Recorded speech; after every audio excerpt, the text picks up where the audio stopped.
In motorcycle racing, there are champions and then there are legends. Randy Mamola is one of those. For some riders, success is measured in championships. For Randy Mamola, it's measured by the legacy he left in the sport. A 4-time 500cc World Championship runner-up, 13-time Grand Prix winner, and one of the most beloved figures in motorcycle racing history. From battling legends of the sport's most dangerous era to becoming one of MotoGP's greatest ambassadors, Randy's story is far more than trophies. Today, Randy joins us to talk about the golden age of Grand Prix racing, the rivalries, the risks, the bikes, and the moments that shaped a lifetime in the sport. Gypsy gang, welcome Randy Mamola to the podcast. I cannot stand over-the-top YouTubers that start every single video with like, subscribe, smash that like button. I never, ever wanted to be that guy.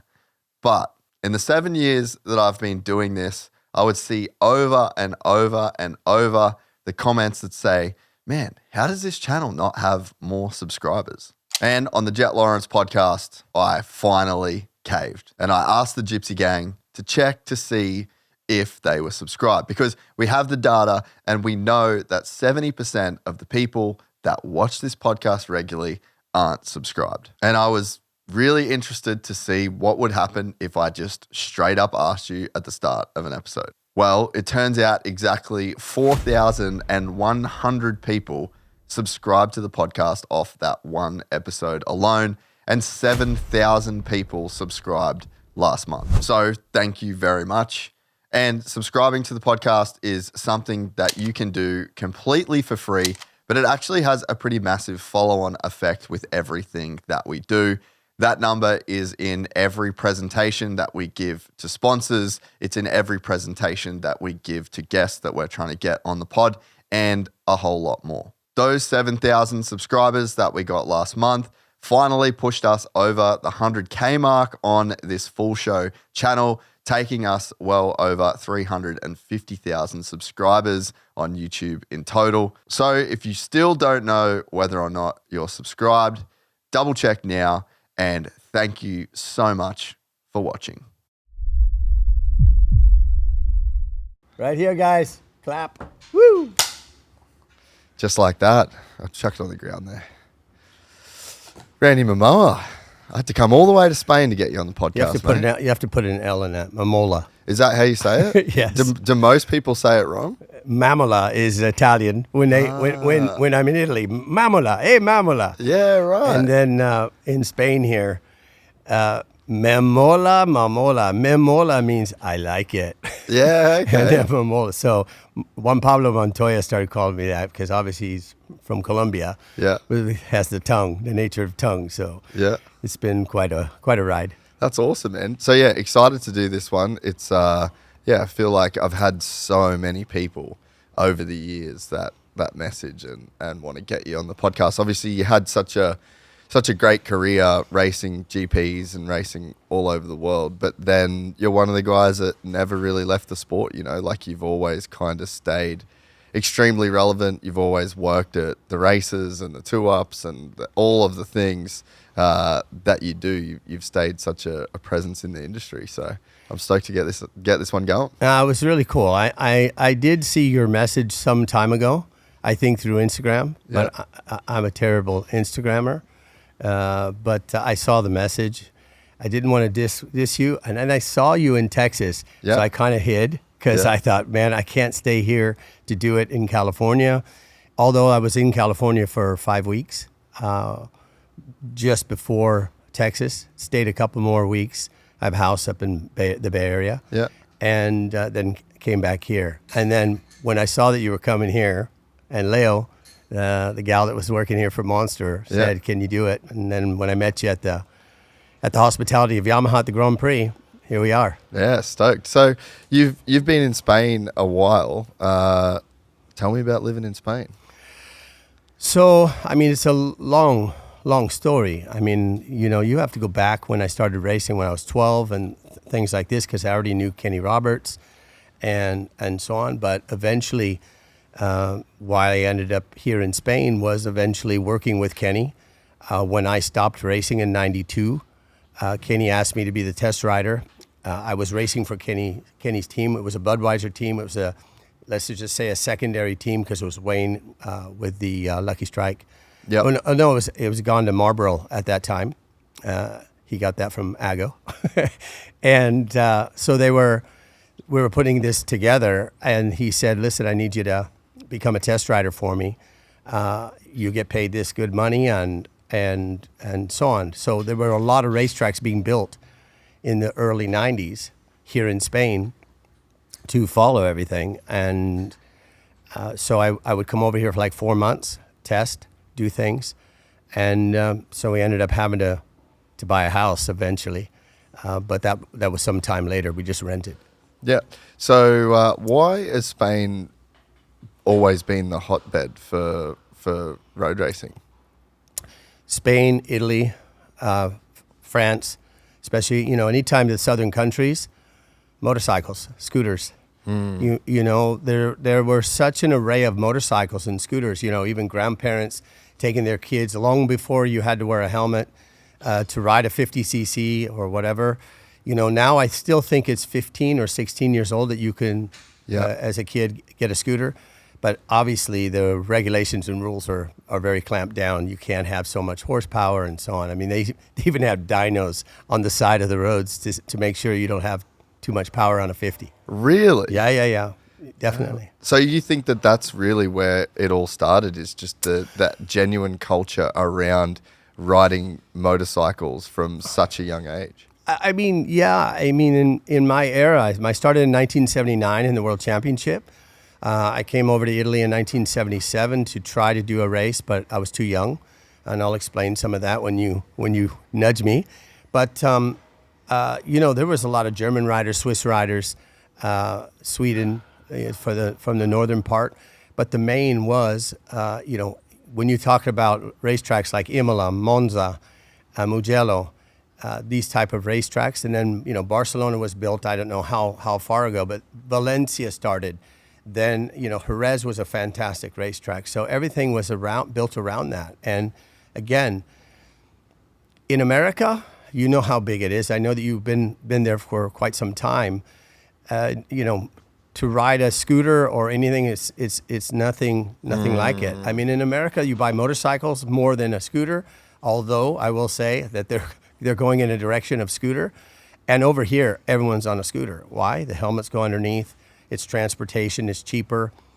These kind of things. But again, we're going back a long time where mopeds and everything started. Yeah, okay. Yeah, because it's always been so much bigger here than in the US. And I guess maybe you can just look at those just normal factors of everyone here had motorcycles. The cities are tighter. There's less parking. There's just more of a culture around motorcycles than in the US. The motorcycle culture in the US is probably more big touring bikes and, like the Harleys and things like that. But, again, I have so much history of what I've done. You understand where Silicon Valley is, don't you? Yeah. Well, that used to be the Bay Area. Yeah. It's called the Bay Area in my heart because where the Super Bowl this last Super Bowl, it's 5 minutes from my house. Yeah, right. When I was 12 years old, I was dirt tracking in that field. And, now it's just all cement city, everywhere. Yeah. So there were a lot of dirt tracks. There were a lot of places. Wednesday night racing, 15 minutes from my house is San Jose Indoor, San Jose Mile, half mile. I'm sure that you've seen dirt tracks on that. Yeah. That's 15, 20 minutes from where I live. So it was a big part of the culture of having riders. Now to buy a motorcycle, a dirt bike, and or try to go racing, you got to really go towards Los Angeles. You still have some desert area and I think Paris Speedway and things like that. But we used to have Ascot, Monterey, short track, Oakdale by Kenny's house, short track. I used to race 4 or 5 times a week with 3 or 4 different brands of motorcycles. Yeah, which you just can't do these days. No, nothing in the Bay Area. So that's what really, for the fan base, that's what really changed it. I mean, where are all the Americans? Well, it's harder to get started with if you're from the Bay Area. We were District 36. I think Eddie Lawson Jeff Ward I raced against in Indian Dunes when I was 12. No way. Yeah. You know, and then Jeff went to obviously motocross and IndyCar, and you know, when I see these guys, it's just like, wow, how cool is this? Yeah. The Sean Moran, I think the Moran brothers, which were Speedway, the same, that we dirt tracked, but they went into Speedway. And you know, I went over to Europe following Kenny. If you ride, you already know how important it is to have the right gear and parts when you need them. That's where motosport.com comes in. It's your one-stop shop for everything motocross and off-road. Whether you're looking for OEM parts, fresh riding gear, or upgrading your setup, they carry all the top brands, so you're not wasting time bouncing between different sites trying to piece it all together. It's all in one place, easy to find and ready to ship. And the best part is it is built for riders. Whether you're at the track every weekend or just getting laps in when you can, motosport.com makes it easy to get exactly what you need without the hassle. No guessing, no digging around, just the parts and gear you trust all in one spot. Next time you need to dial in your bike or refresh your gear, head over to motosport.com and get back to doing what matters most, and that's riding. So, where you mentioned on any Sunday. So, where was your original, I guess, inspiration to even get into motorcycles? Was your father into motorcycles at all? So, my father was a rebel, let's just say. So you have to think, my father was born in 1926, and you know, from the time when I was born, he had a 34 Ford pickup that was a hot rod, and my sister was 2 years older than me. When I got born, he sold that, bought a Cadillac, but he used to have big Cadillacs and things like this. He was the only one that made money for the family. My mom was asked by him, you take care of the kids, and you know, my primary school was only 5 blocks away, so we walked, you know, to school and did these kind of things. So going back, most people don't know, I used to play the drums, but I played the drums from 8 years old till 12. When I turned 12 is when I got my first motorcycle. My parents couldn't afford both drum lessons and a motorcycle. So when I was, I don't know, 4 or 5 years old, I think the Beatles came over in 1963, 61, 62, 63. Dude, I was in love with them. I mean, Ringo Starr, you know, wanted to play, you know, music and so on. So they bought me a set of lead-ring drums, gold. I mean, I wish I had them now because I know a few band members and things like that. And I showed the picture, and they just went, "Oh, that would be so cool." I'm going to look for some again. Anyway, Do you still play it all now? No, I never touched them, basically. And when I was 12, because they had to sell them. Yeah. You know, so what a lot of people don't know is Tom Jones had a television show in the States, and when he played, my teacher was the drummer for Tom Jones.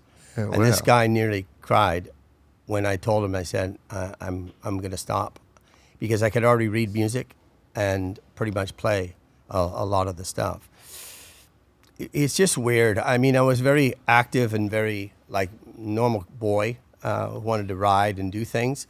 But a friend of mine, my parents, who also built hot rods and everything was hot rods when you think about it. First Street, San Jose were drag strips, you know. I mean, I even, don't say it too much, did drag racing on the street at night at 12 to 1 in the morning. 600 horsepower Mustang that we built, and so on and so forth. Things that are on the TV now that you see, we were doing that as well. But that also came from, you know, the happy day time when you looked at the 70s, but even before that, my parents. Yeah. So anyway. Yeah, Grease and that whole. Yeah. Yeah. So a friend of mine had a Honda 50, a little trail bike. And would you like to ride it? Yeah, sure. So obviously no clutch, easy, I rode it. And it was probably 11 and a half years old. And then for my birthday, my father said, as long as your grades are up, I'll get you a bike. So he bought me a bike. Within months, I was already racing. And within 6 months, I was sponsored by California Go-Karts, First Street. And then the Kinsella family built bikes for me. And I started racing. Indian came to me, and I rode for Indian through the dealership, and it was awesome. And the national championships, like in LA and Indian Dunes and things like that, were just massive. Steve McQueen was there with Chad McQueen. I eventually met Chad. I had pictures of him and his father, and I gave them to him, and it was wicked. I built a Harley. We rode together for some time later on in life, and it just such a full circle thing. And then so I started racing, and where Kenny lived, there's a racetrack called Oakdale. There's a lot of dirt tracks that were happening at that time. And then when you're thinking about this is 1972, 73, 74. 74, I signed a contract with Yamaha. Yamaha gives me engines. Boss Chassis were already building my race frames. And I just started to build. I was already in Yamaha yellow and black leathers because I was to be basically getting pushed up to be another Kenny Roberts. Well, hopefully to be another Kenny Roberts. And, Kenny was dirt track and won the Grand National champion. Grand National meant you had to do all the disciplines, short track, half mile, road race, to be that. And eventually he left, I think 78, he left. But while I was doing the racing series, at 14 years old with the TA 125, Tommy McCleary out of New Zealand was the Yamaha distributor. Yeah. And I don't know if you've known that name. But Yeah, I've heard the name before, yeah. Okay, so they called. I went down to New Zealand when I was 14, 15. So my birthday's in November. So when I say 14, 15, we head down there. It's Christmas time because it was the Marlboro Series. Greg Hansford, Murray Sale, Jeff Sale, Stu Avant, all these guys. I raced basically in the 125. I don't know if you know the rider called Chaz Mortimer. Chaz Mortimer in 76 or 77 was third in the world championship, the 350 class. And I beat him down in New Zealand at 16 and a half, 16 years old. So, I only did what I knew how to do. I mean, it was awesome. Great. I mean, Warren Willing was there.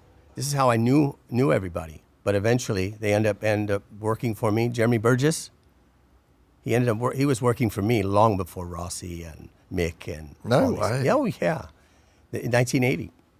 So listen, I'm old. Yeah, I don't look that old. You've been around. No, you've been around. So the scene. I mean, I wish there was a way to transport back to that time because my dad raced and rode dirt bikes forever, and I've always had a bike in my shed. It was always a part of our life, and a lot of time more so even just my dad riding than even us riding. And man, on any Sunday I just have such great memories of being a kid watching that film and to be alive during that time and to be racing motorcycles and in the thick of the Southern California scene while that was going on. And you did live that time. Yeah, I mean, Kenny's 7 years older than me. So obviously when he was number one, I think at 21 years old or 20 or 21, I still have a picture with him signing his name, to me. The amazing whole thing was dirt track was alive everywhere, and you could race, as I said, minimum three events. Wednesday night was a short track at Fremont Drag Strip, which is just down from my house, 20 minutes, and it was every Wednesday night. It was a banked oval. And it was just wicked. So 125, 250, 360 short trackers I'd run. And again, I was in Yamaha yellow and black. It was just a great time. My father was my mechanic. So my father was mechanic by trade, but on big machinery. And unfortunately for my father, he didn't have a father. His father passed away 6 months into his own life. Oh, so we didn't know anything about him. So one of the things my father made me do was finish high school. That it was the deal for anything. And I say this to a lot of kids today. You might not need all the things that you're trying to learn in school, but the discipline of getting up and doing things is something really important. It's the same thing for racing and so on, to get things together. Anyway, I used to race. Have you been to San Jose? No. Oh, I've been to the city. You've been to the Bay Area? Yeah. Okay, yeah, so yeah. literally San Jose Airport, Yep. 101's freeway goes right past it. Yep. Right on the other side, there's fuel tanks now. Those fuel tanks weren't there. I used to ride there every day almost. My father would get off of work at 2. He'd go to work at 3 or 4 in the morning, and he'd get off at 2, and I'd go and ride. And what I would end up doing is riding with all these big guys, and this is how I learned how to dirt track and so on. But my father was my mechanic, and he came with me to New Zealand. He was the only thing. And then Mike Sinclair. Do you know Mike Sinclair? Heard the name. Okay, yeah. Mike Sinclair and these guys. These are guys that built engines for Pat Hennon, and all these guys. They were working for Pat Hennon at the time when we were down in New Zealand. Pat raced in the Marlboro Series, and eventually they worked on my bikes when I was down in New Zealand. But my father couldn't travel anymore outside because he had to make a living. Yeah. They came to when I was 17. Me, Eddie, Freddie. No, me, Skip Asklin, and Freddie were at Daytona and racing. And Gino Amizano Varese is AGV. Yeah. He was, I don't know how old he was, but he was the organizer of the Daytona 200, Imola 200, Paul Ricard 200. You know those racetracks, Imola and Paul Ricard? Yeah. So it was all 750 stuff. I was racing 750s at 17 in the FM, not in the AMA. Yeah. So when all that happened, I had to go through racing and I'm losing my track here, just a sec. When I started to do that, my father couldn't go. They invited me at 17. I went to Imola. There's some pictures I'll show you afterwards of me on the yellow and black bike. When I got there, Amizano, a typical Italian, don't worry, man, we are Italy. We can run anything we want, but I couldn't. Anyway, they let me do like 10 laps, and I would have been on the front row. And never been in Imola. And Kenny, Stevie Baker, and a few other American riders. I can't remember right now. I can see his face, but I can't remember. Anyway, they came over, but they used the 250 class to learn the tracks to race with the 750. Yeah. And so that was the beginning. And that was also Gabriele Mazzarolo from Alpine Star. Yeah. With his father, I Yeah. signed my first contract. And I've been with Alpine Star since 77. That's so cool, eh? I mean, we're a part of the Alpine Stars family, and it's pretty amazing. Like, obviously, there's so many other companies that they get bought and sold, and you sign with one company, and then there's one group of people there, and then they get sold, and then your contract's up in the air, and you're like, I don't know if these new owners even know who I am. Do they want the deal? Alpine Stars is just one of the brands where that just has never happened. Like, it's either been Gabrielle's father or it's been Gabrielle, and it's like you just always know the people. You always know the brand. They always know who you are. It's such a unique company within the motorsport world. You just don't see it anymore. I mean, there's one other company that is Arai Helmets. Mitch Arai is still around. Yeah, okay. I think he'll be 90 or he's already 90. Wow. And that started from his dad, so that's passed on. I'm with them for 38 years now. Yeah. So it's really cool. Does he have a son as well that runs the business? Or is in the business? His name is Aki. But it's so much traffic now with helmets compared to in the 70s. You see how many helmets that have grew from the Asia aspects and so on. Just showy and Arai, really. Yeah. Which all it was. A lot of us rode. Yeah. So you're still with Arai as well? Yes. Yeah. Wow. So it's super funny when I say to somebody, I'm 45, 46, 47. This is my 47th year. When you were at Barcelona, this is my 47th year in the paddock since 1979. Yeah, right. So, and people are, 3 or 4 years older, not even born by 10, 15 years. Yeah. But it's my place. when you said the word, you work a lot, you kept in working and so on. I've never worked. You know how sports people are. I mean, it's just passion. The hardest part is probably the travel when you have to do things, and especially as you get older, you get more grumpy about where my seat is and things like that, where you could sit anywhere when you're a kid. But it was super funny. Yeah. So Kenny Roberts, obviously hugely influential figure in your life and many Americans. What was his journey like? Was he really the first American pioneer in this space, would you say? I mean, obviously, Stevie Baker came over, I believe, and won the 750 World Championship. They actually had another class that was completely separated, and I don't know the history of all of that, why, but the 500 class was always the class, to be in. And being born and raised in the Bay Area and the dirt tracks and the things that were going on, I mean, I went to a lot of different dirt tracks back east, national championships and stuff like that against Eddie, and we were battling against each other while we were doing dirt track, but I moved forward quicker to get into in the World Championship. And that was because of New Zealand. When I went down to New Zealand, this is what started to happen. And then the news of everything about the Marlboro Series down in New Zealand comes to Europe.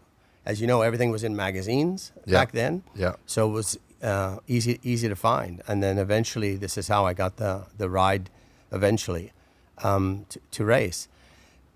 When I came over, first came over to Europe in 1979, Kenny kind of, I was in his motorhome and hanging out because there were not that many American people around. Cal Carruthers, obviously, Australian, his mechanic and so on. So I learned a lot from just being around those guys. Barry Sheen. Yeah. I could also speak to a lot of British people. Yeah. Things like that. I was called a little brat for a while. I was just a red-haired freaking kid that, did a lot of funny things. Yeah. A lot of funny things.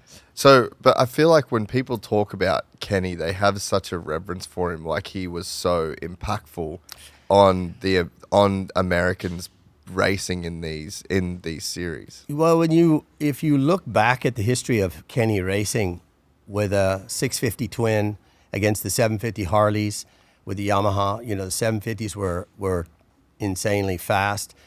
Kenny had to override everything. So, the show that they put on, the TT, the jumps were huge. Nowadays they run 450s or 600s, things like that, so they can jump and much lighter. But it's kind of like watching Evel Knievel jump his Harley versus, someone doing it on a 450 motocross bike.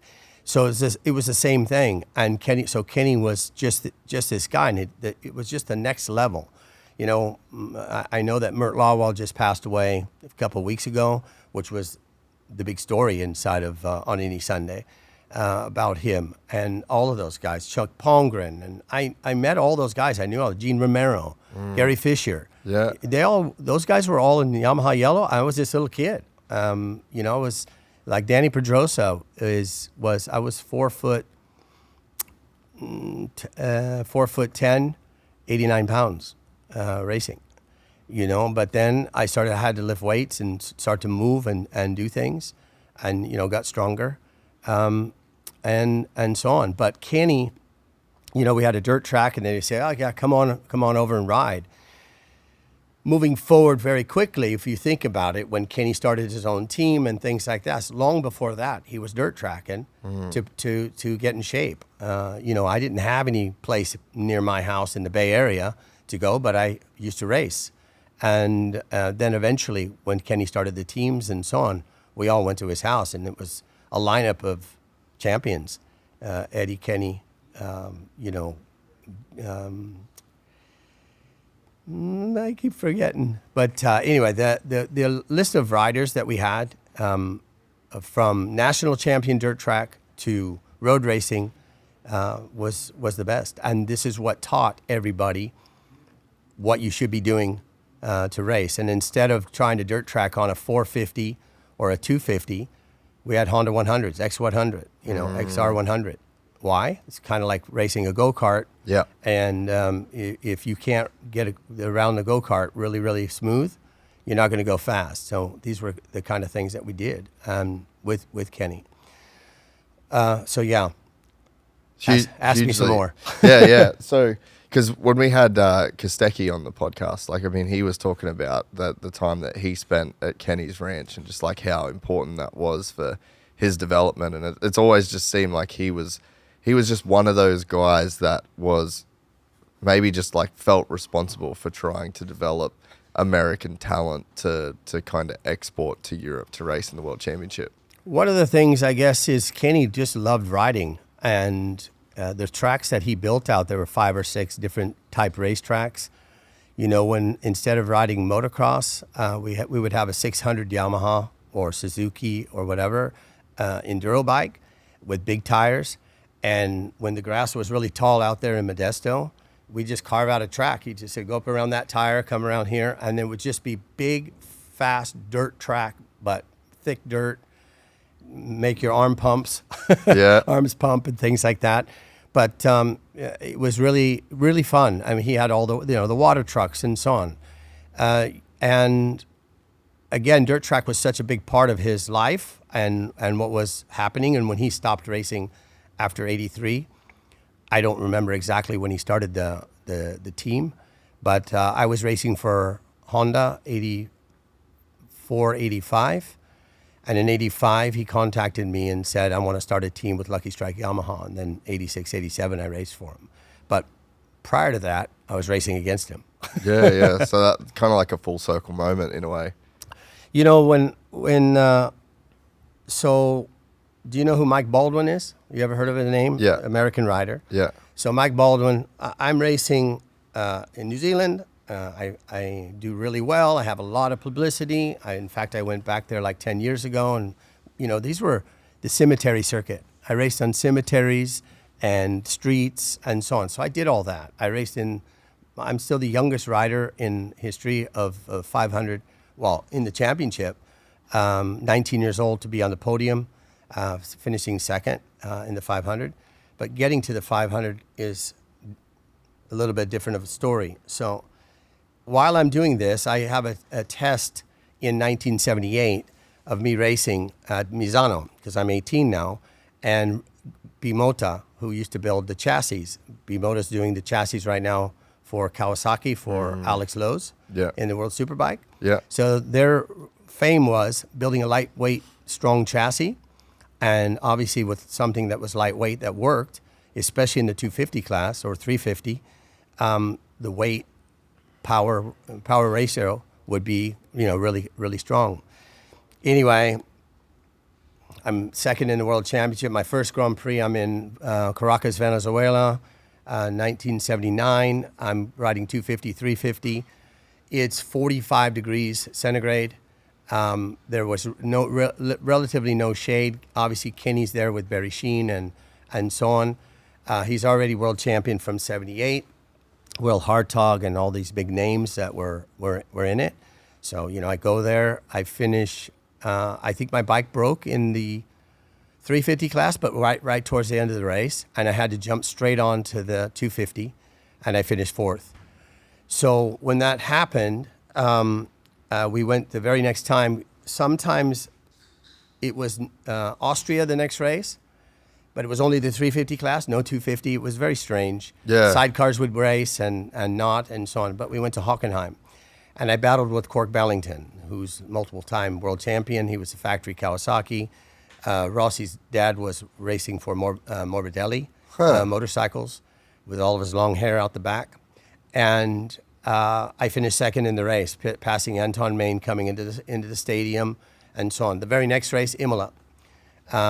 One of the things that we were having issues with was some brakes.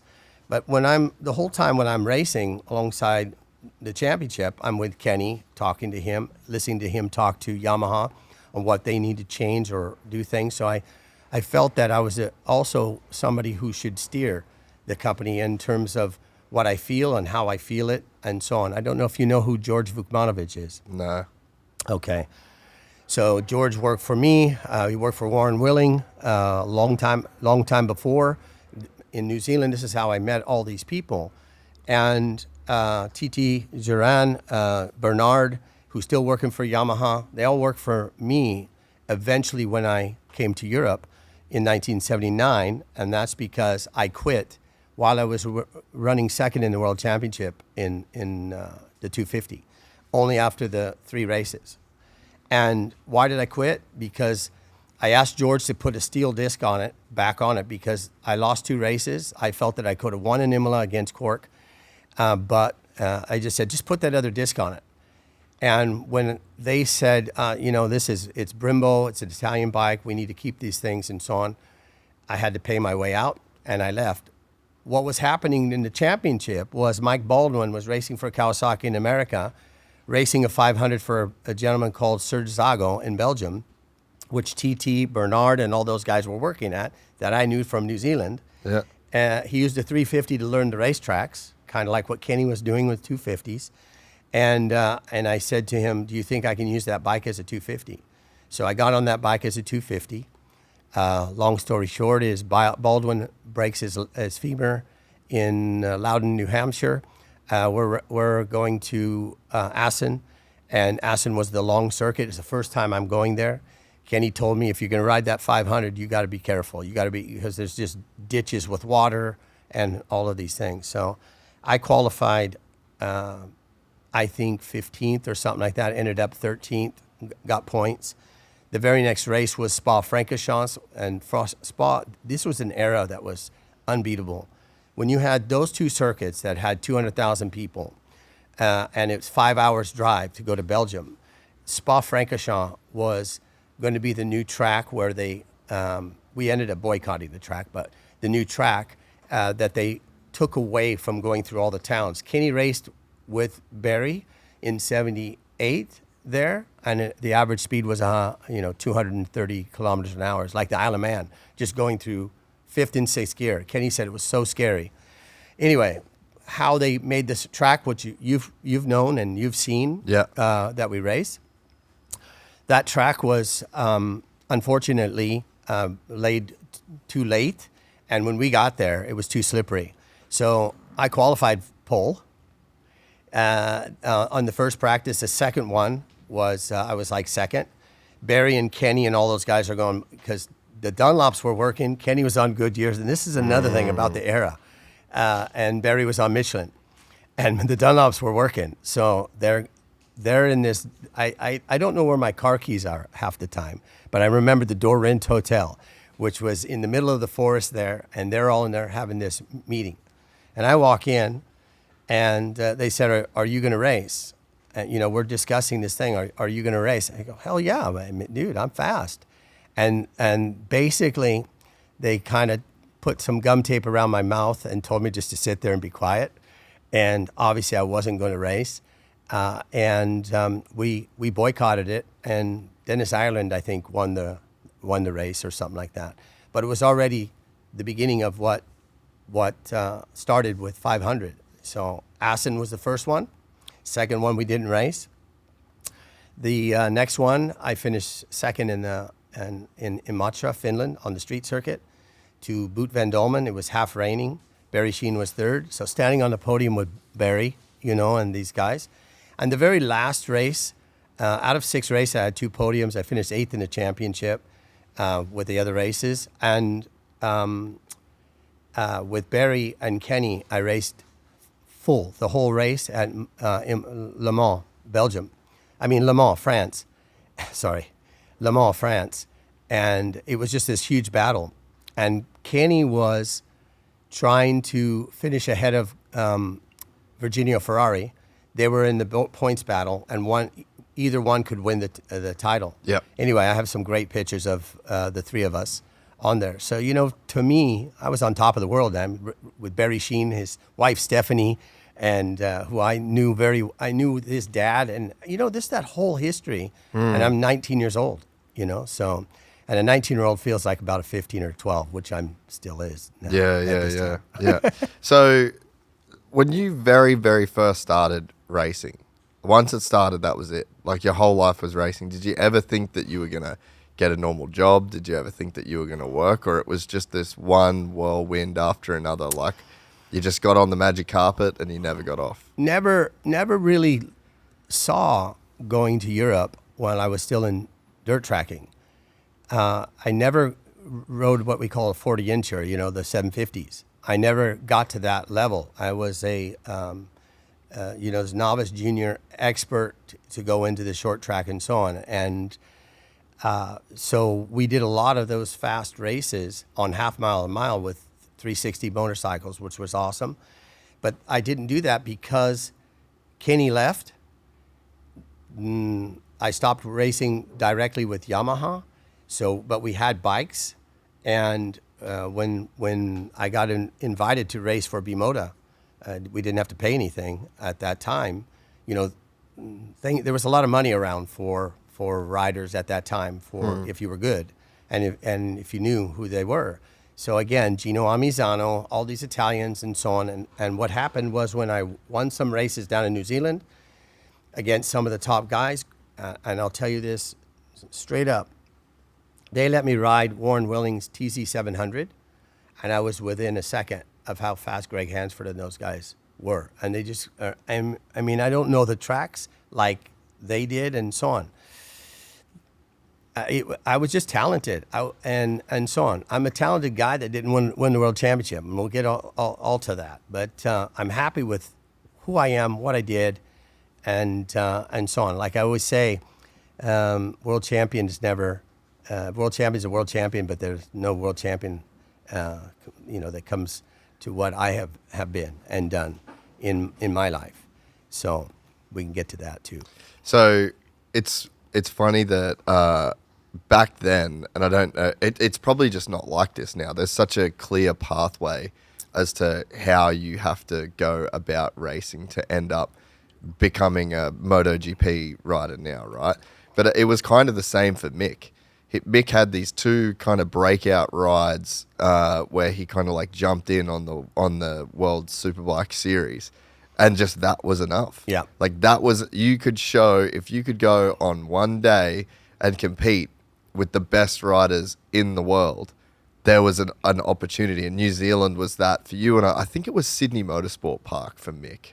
I can't remember the exact race. So was it a Australian Superbike race, or was it a World Championship? I think it was a World Championship race, which came there. And then I'm pretty sure he also had like one really crazy race in Japan.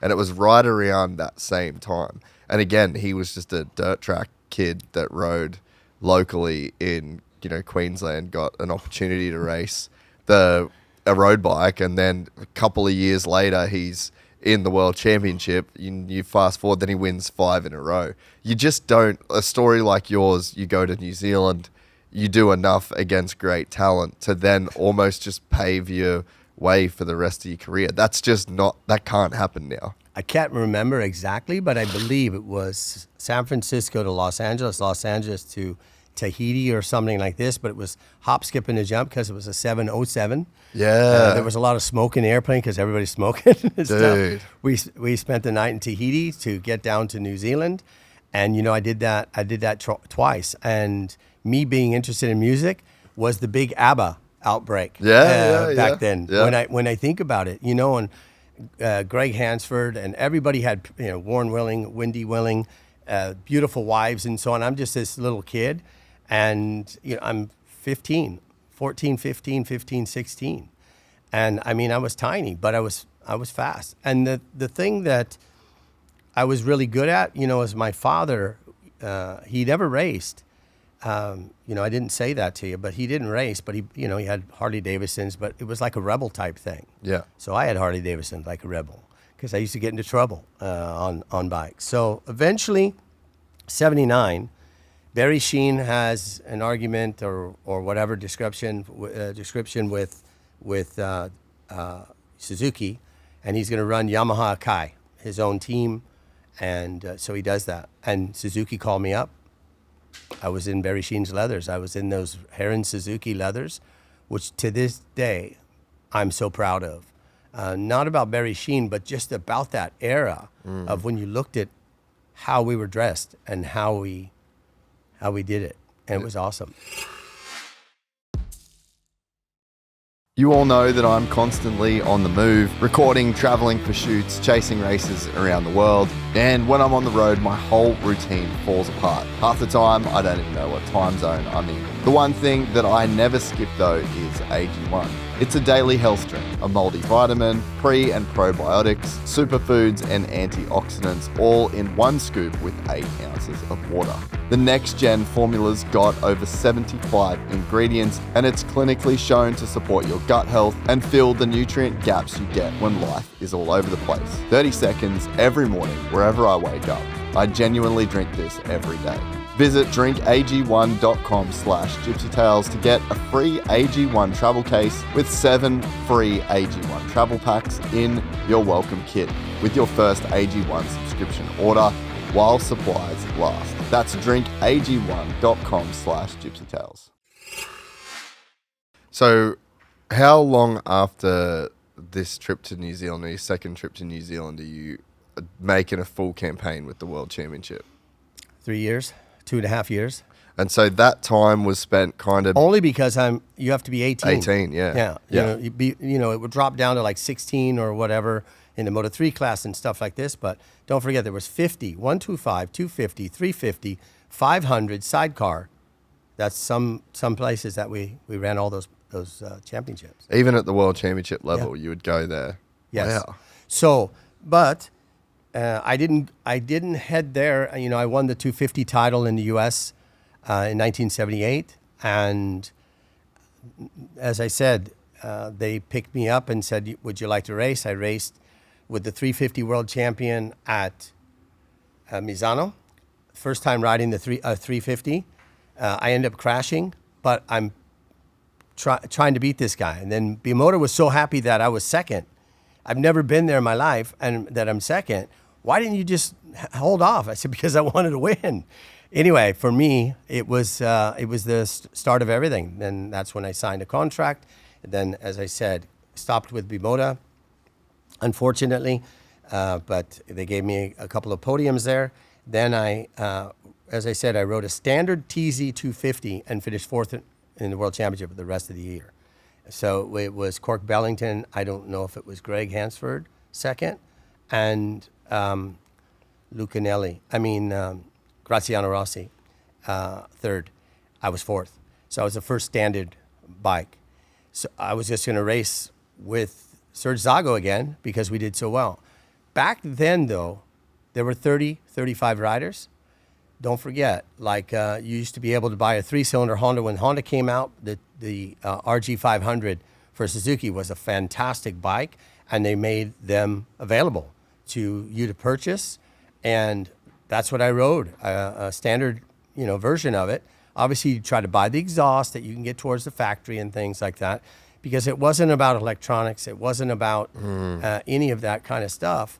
You just need to know who could bore the pistons, or do things with the pistons, do the things with the ports. But while I was down in New Zealand, Jeremy Burgess, Mike Sinclair, all the mechanics and everything that were there went to Suzuki when I was there in 1980. Yeah, right. So this Suzuki ride, that's a huge kind of turning point in your career. 80, 81, 82, 83. Yeah.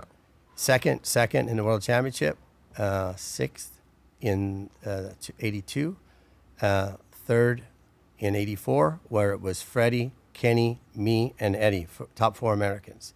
It was mind-blowing, and how freaking awesome it was to be a part of the championship at that time. And then who knew how much it was going to explode when Wayne Gardner came, and Mick, and those guys down the road. And there's obviously a lot more. The Sale brothers were racing.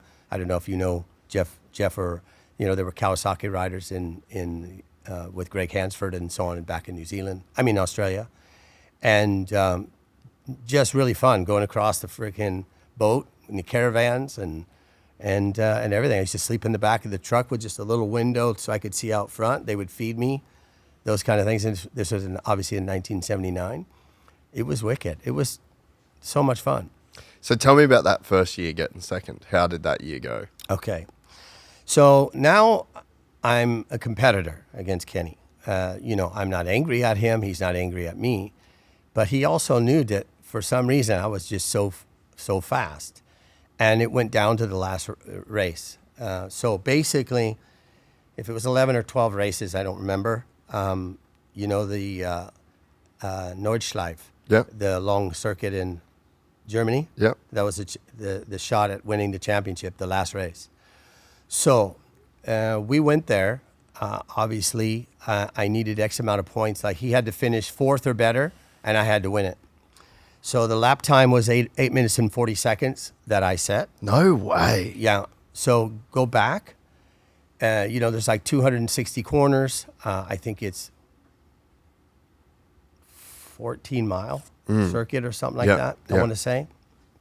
So me, Kenny, Barry Sheen, everybody, because Kenny's on Yamaha, I'm on Suzuki. Suzuki gives me street bikes. Let me think. My teammate from New Zealand. I'm losing my mind here. Never mind. We'll back up. Graham Crosby. Yeah. Graham Crosby's my teammate. So they give us the street bikes to ride, and we're riding the whole time. We end up breaking the street bikes, and now we're riding double with Kenny and Barry Sheen. We're riding double to learn the track. Yeah. No way. Dude, it was just the times were just so different. Everything. Yeah. People didn't take off in private jets and things like that. And after the races, and so we had parties. It was super fun. But so we learned the track. I qualified 9 seconds faster than the lap record, and 3 seconds faster than anybody on the grid.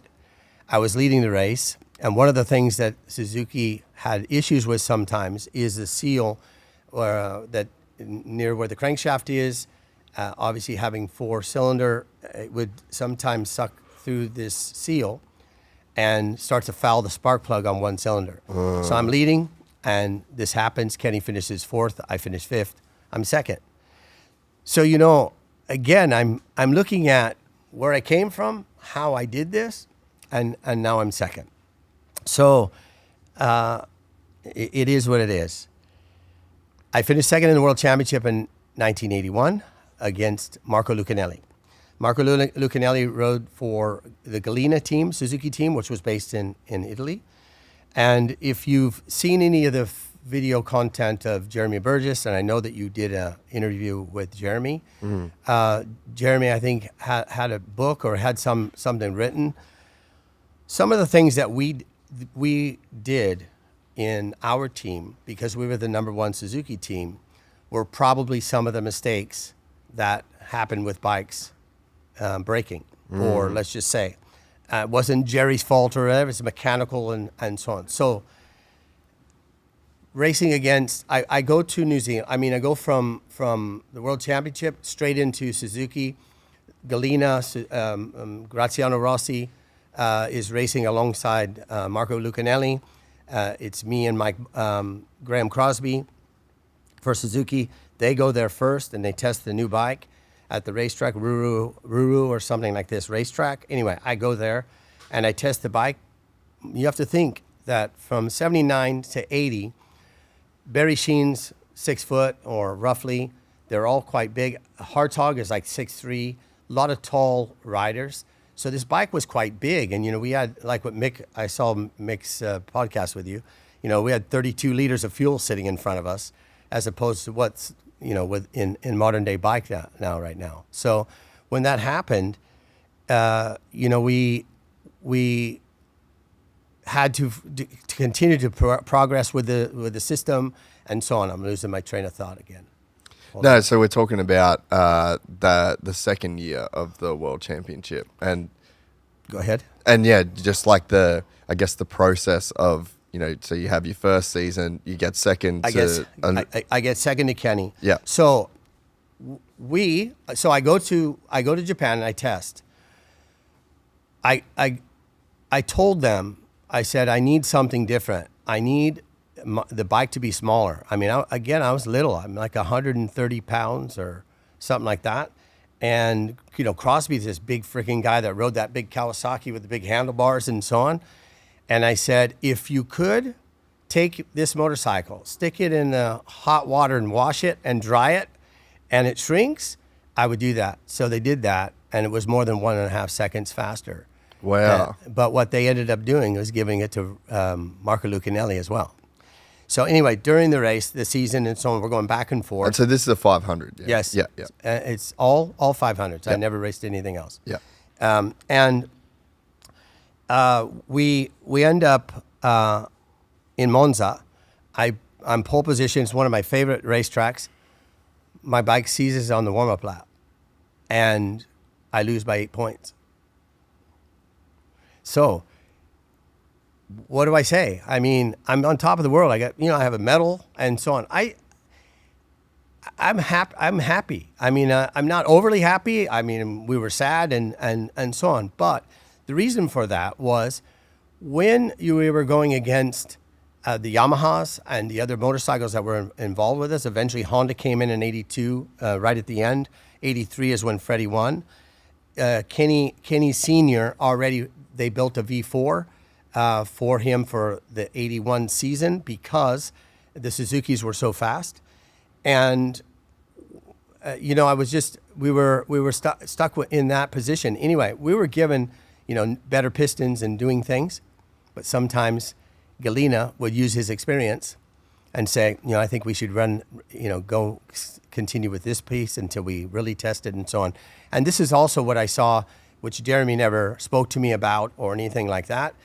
It was Mike Sinclair who was really the chief mechanic.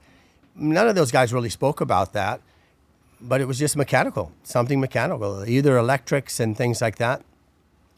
I was lucky to finish second, but it is what it is. Then very next year, like what Mick was telling you, I watched some of the podcast with you guys, and when he was talking about how light the bikes were, 115 kilo bike and 160 horsepower, 55, 60 horsepower, 2-stroke. When that happened, we were trying to make them lighter. The problem is when Suzuki gave me the chassis, we were trying to outsmart everybody else, which didn't happen. Didn't outsmart anybody. It was just a Flexi Flyer. And we had to get a chassis out of the museum of Suzuki to come back because the bike was so... And I ended up 6th in the championship. Eddie Lawson and these guys were, coming in, getting ready to come in, and Yamaha was pushing really hard again and so on. But for the very next year, in 83, with the Americans, the Honda was just insanely good. And Freddie was just this guy who had so much talent, but didn't look like he had it. He just looked like a guy that should be carrying a briefcase, which he did a lot. We all had little briefcases and things like that instead of backpacks, but it was super funny. Irv Kenemoto, he lives 2 minutes from me, so I see Irv still. Irv's 83 now. Wow. He lives 2 minutes from my house in California, so I have breakfast with him, lunch, and so on. We talk about the whole history and things that were going on. Obviously, Freddie was racing when I was racing in America as well, even I think at 15 or 16. I think he's, I want to say 4 or 5 years younger than me. I'm 66. And, this kid was just, super fast, but so were we. And the Honda itself, the 3-cylinder, was just an incredible bike when you were drafting it and things like that. So obviously that was Kenny's last year. He battled. I tried to help Kenny as much as I could. Why? Because he helped me all my career, even when I was competing against him. But it didn't happen when it come down to Imola. He needed just 2 more points. The big thing is, when those guys were battling in Sweden and Freddie went deep and they both ran off the track, and Kenny still says you blagged that. You shouldn't have been world champion. Anyway, it is what it is. But it was a really fun time. But what I didn't know what was going to happen is Suzuki pulled out right at the end of the year because the Square 4 needed to be addressed to compete against the Honda, who was coming in. Lucanelli rode, I think, the Honda in 82 after 81. I might have missed it. Maybe it was 83, but he didn't do very well with it. And Freddie was just gone. So I had nothing to race for 1984. So Laguna Seca was the champion Sparkplug 200 race, national level, and the match races. You know about the match races? Man, you need to catch up. I'm only 37. No. You need to learn about the match races. The match races were the British against the Americans. Yeah, right. And when they came over, it was Easter. I'm not trying to put you down in any way, but it's such a freaking part of history. Dave Aldana, myself, Jane Romero, all these guys are the American teams against Barry Sheen, Barry Ditchburn, Mick Grant, all these other huge names, Newbold, and so on. And we had 6 races, 2 at Brands Hatch, 2 at Mallory Park, and 2 at Alton Park on Easter weekend. So it was insane how the Americans would win sometimes and the British would win sometimes. This is how, and we got paid really good money. Yeah, right. So to do those races. So I don't know if you've heard of the engineer that was around for Honda. His name was Oguma. And Oguma was very American, English type. Yeah. He spoke really good English. He was a fantastic engineer to this day. And he was the engineer that was doing it with Honda. So when I was racing with the Suzuki, he's going, man, you guys are so fast, and we're talking. So I always had a good rapport with everyone. Anyway, I find out that I don't have a ride. It happened like in October, so I have nothing to get in it. All the rides are taken, factory-wise. Suzuki pulls out. That's 4 bikes. So then I call him up at Honda, and I said, do you think you can let me ride one of the 3-cylinders at the match races in over Easter and for Laguna Seca, because I could make enough money to continue, and also my mechanics, Sinclair and these guys, Jeremy, they worked. So I had to pay my mechanics, and Honda says, yeah, we can do that. So I go to the match races, and it was the Americans against the rest of the world, because the British were retiring and they were bringing Lucanelli and some of the Uncini, things like this, coming out of Italy, and German riders and stuff like that. Anyway, we race. It's the first time I raced a Honda. I think I won 3 or 4 of the 6 races with the Honda 3-cylinder against Kenny, Eddie, Freddie. And unfortunately, Freddie crashes. Before these races in Easter, there were 2 Grand Prix already that took off. One in South Africa and one in Misano. And when Freddie crashes, Honda comes to me and says, would you like to race in Jarama, Spain, next week for us?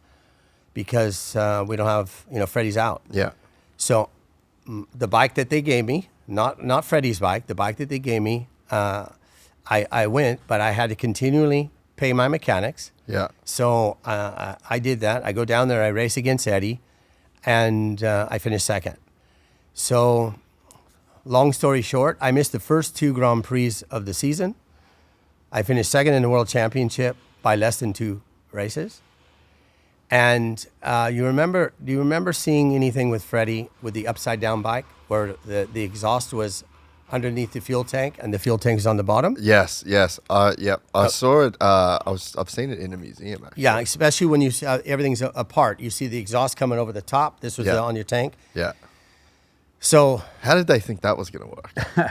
I won with it. 1 race, and I won. I beat Eddie at Silverstone with it. No because way. I knew the speed of it because I was racing against Freddie. Yeah. So I'm on a 3-cylinder. He's on a 4. And I know it. I know that it had its issues, but I knew Silverstone was so fast. I won Silverstone in 1980 already with the Suzuki, and a couple of other podiums leading up to 84. And I get on this bike. So Raymond Roche, who's the French rider from Honda, Ron Haslam, also had one of these bikes.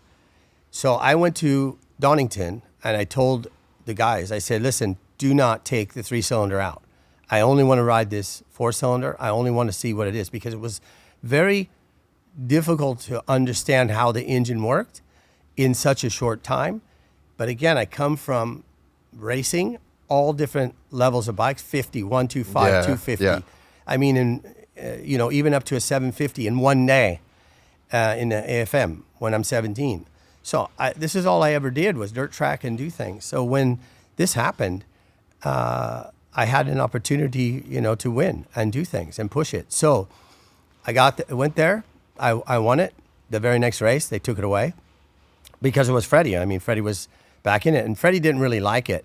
But I will tell you this: in Austria, Jase and Eddie, Austria Salzburgring, if you look at the racetrack, it's just straights and straight up and so on. With the 3-cylinder, you had to stay in the toe. And if you weren't in the toe, you could get dropped really easy. And I made a mistake at one of these small corners, and going up the hill, there was no way that I could stay with Eddie. So I see that I'm like 8 seconds ahead of Freddie. Freddie's the factory rider, and he has more of an opportunity to win the world championship.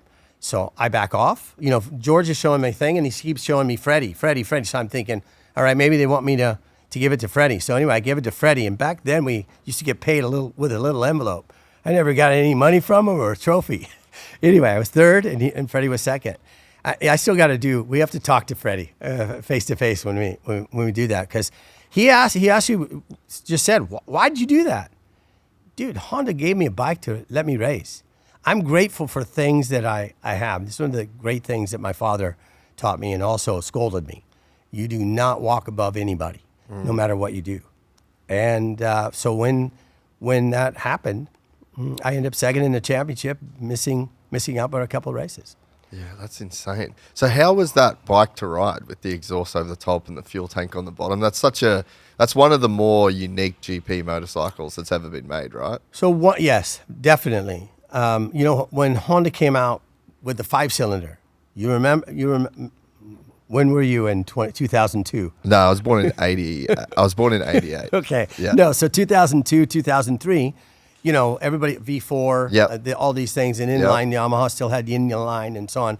Honda comes out with a 5-cylinder. So it's just something that they came out with. I mean, when you look back at history, the 6-cylinder, 350, all these different things. So anyway, when this bike came out, I have no inkling whatsoever why they did it. I didn't ask. I was just this guy that rode. Give it to me, I'll try it, and so on. This thing had such a flat feel to the opening of the throttle, and those were always the dangerous things of how and when to open the throttle. Yeah. So, but the 3-cylinder, when we raced at Paul Ricard, about the circuit of Paul Ricard, was one of the longest straights. When you'd be tucked in behind Freddie or a 3-cylinder, and they would shift the 500 4-cylinders, they would drop a bit more in the gear, where the Honda would just and just continually accelerate, and you couldn't stay with it. Yeah. So when I got on the 4-cylinder, it was so opposite to that. Like, it felt flat, but I knew that thing, it felt like a turbo. When the thing kicks in, it just felt like a turbo. It just rushed. It was quiet to me, and Eddie couldn't hang, and I knew that. Roche and Haslam didn't even ride the bike at Silverstone, which I think that they made a big mistake. But it was the only time that I got to ride it. So the very next year, I raced for Rothmans. Obviously, it's Wayne Gardner, myself, Freddie, I don't know who else, Haslam. We're on 3-cylinders. I'm not happy with that. I felt that I should have gotten a 4-cylinder because of it. But, it happened, and I think I finished 6th. I know that I won in Assen because it was back-to-back. I won Assen 84 and 85 with Honda. And it's the one with the camera. I'm the first onboard camera guy that we put it on. Do you know about that? No. Okay. You need to look up the video. I'll show you the video. Yeah. And let me just finish, and you just say about the camera so I can remember. So, when going through that history, Kenny, eventually senior, came and said, I'd like you to come and race for me. what are you having? And he says, well, we got Lucky Strike money and Yamaha. And what we want to be is we want to be the best Yamaha team, because it was Eddie Lawson on Marlboro Yamaha from Agostini. I don't remember at this time right now who Eddie's teammate was, but I'm sure it was somebody who was quite fast. They were always quite fast. Anyway, this is what happened. Going back, if you want to look at the history of the camera, we can talk about that later. Yeah. But I go and I ride for Kenny. So we are on Dunlop. Marlboro's on Michelin.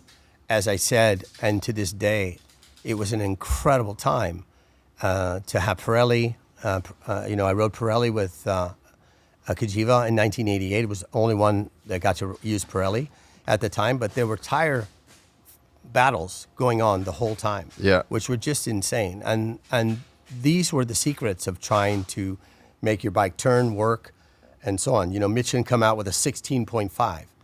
This 16.5 was, it just looked, I don't know what camera I'm on, it looked like a scooter wheel.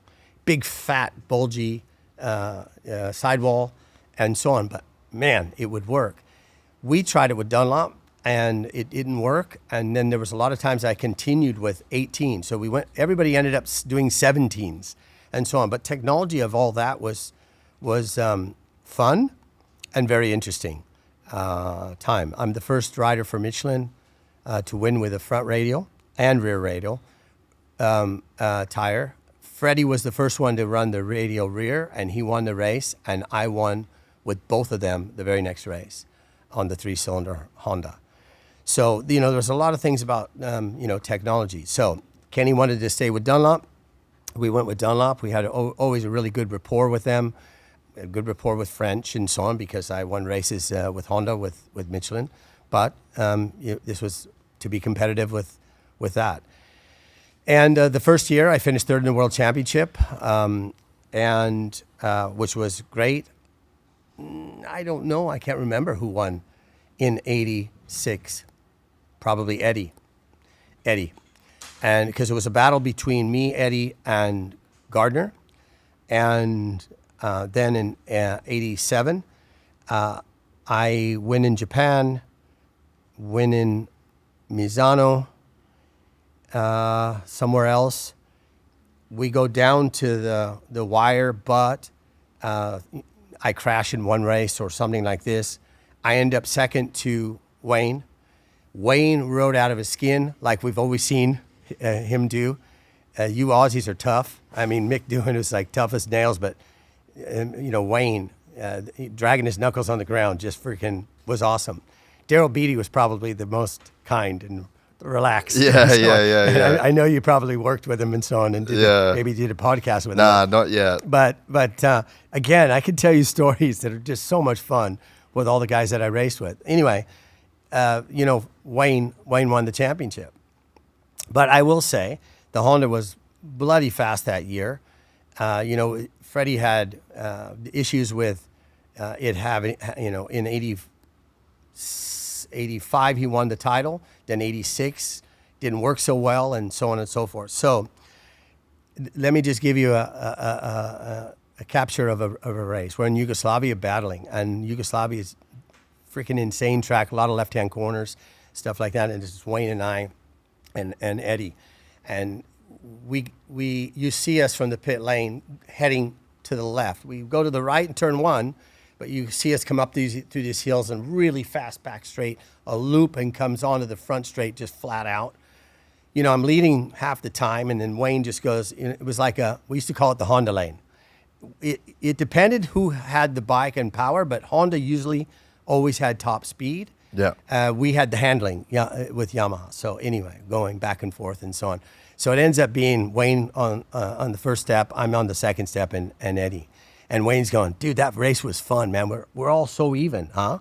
And then I bend forward and I look over at Eddie and I go, he thought our bikes were even. He goes, what fucking race was he in? Not to be characteristic, I mean, this guy won the championship 100%, and that guy could race a motorcycle.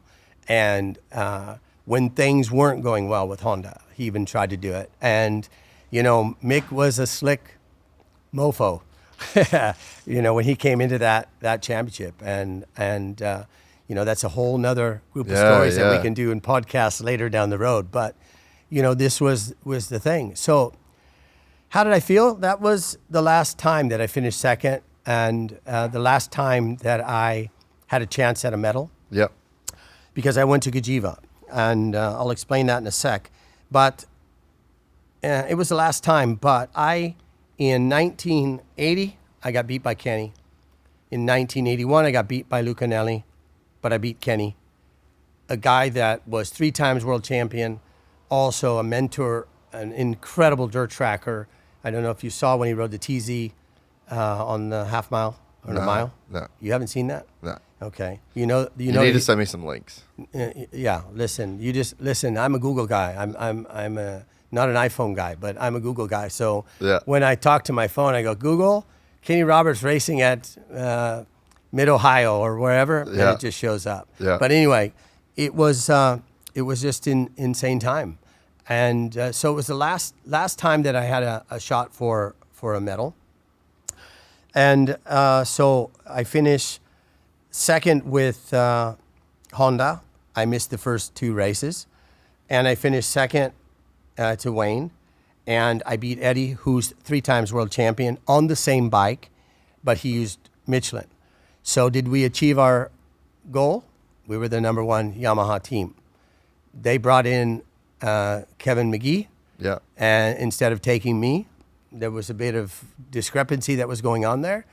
And the only shot that I could go for was Cagiva. That was the only bike that was left. And I'm happy that I had an opportunity to go there because I gave them their first podium. Back then, the Patton and all the bikes that were homemade, let's say, Cagiva wasn't. It was like the form of Ducati being built and so on.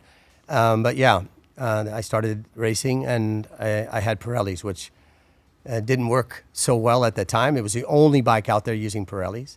But again, it was one of those Italian things is, Pirelli wants to get in here, and we did it. So of all those years that you were in your prime competitive years, like you were always within a shot of the world championship and like only coming so close so many times. What was the best bike that you got to race in that era? So obviously when you're racing something from 87 versus to 80, it's completely different. And the character of the race is different because the tires, the brakes, everything that you're using becomes better. Yeah, quickly. Is it more easy to ride? It's supposed to be, but 500s were never built to be that particular way. So, a lot of times I get to ride my 1980 Suzuki. It's the bike that I won the British Grand Prix in. It was the Heron Suzuki colors. So I get to ride that. Schwantz gets to ride his 93 bike. What do you think works better? The 80 or the 93? 93 by far. I mean, with power valve and so on. So when we do Goodwoods and things like this. But I can tell you, when I ride the 1980 bike at Silverstone and I get a chance to do it, it feels like a Harley gearbox now. It just, feels like it's clunking compared to what everything else is modern and so on. But that's what we had. And when you ride it, I rode the 2-seat bike, which had 260 horsepower for years with Ducati. And when you get on this 500 and that thing hits 10,000 to 12,000, it's like a bumblebee that just has 45 wings on it going, and it takes off, and you're just going, wow, how can that be 500cc? How can that be the way that we were? And so on. It just was. And it was trying to change characters where the character of the bike now is changed by electronics. They build a lot of power and they can maneuver that power, try to get more on the bottom, have 5 switches and all this kind of stuff. I did do a lot of testing and things like this for Yamaha when we were just starting to introduce electronics, but it's when I stopped racing in 92, 93. I was the test rider for Kenny and Wayne. So what was the best bike, that 80 Suzuki? The era of that, yes. But the battles that I had with Eddie and Wayne and so on with the Yamaha was just insane. I mean, it was so much fun, so much tension, and it was cool. We had the best looking leathers, you know, the designs and stuff. And speaking of cool tobacco, KOOL, you know, they had Indy cars on that. I have Team Cool leathers from Laguna Seca. When we go back to not race at the Grand Prix, was before, just doing the 200, I have these Team Cool. I mean, how awesome is that? Yeah. You know? So let me just tell you a little bit about the camera that was on the bike. You know, I have to pick your brain. Who was the guy that made the movie Take It to the Limit? Take It to the Limit. I don't think I've ever seen that. So you have to. Eddie Lawson, we're all in it. Yeah. And he passed away recently, maybe 5, 6, 7 years ago. Is it coming up? We'll find it. So I need his name because Peter Starr. Yeah. Do you know Peter Starr? No. So tell me, type in Peter Starr and what movies he made. On Any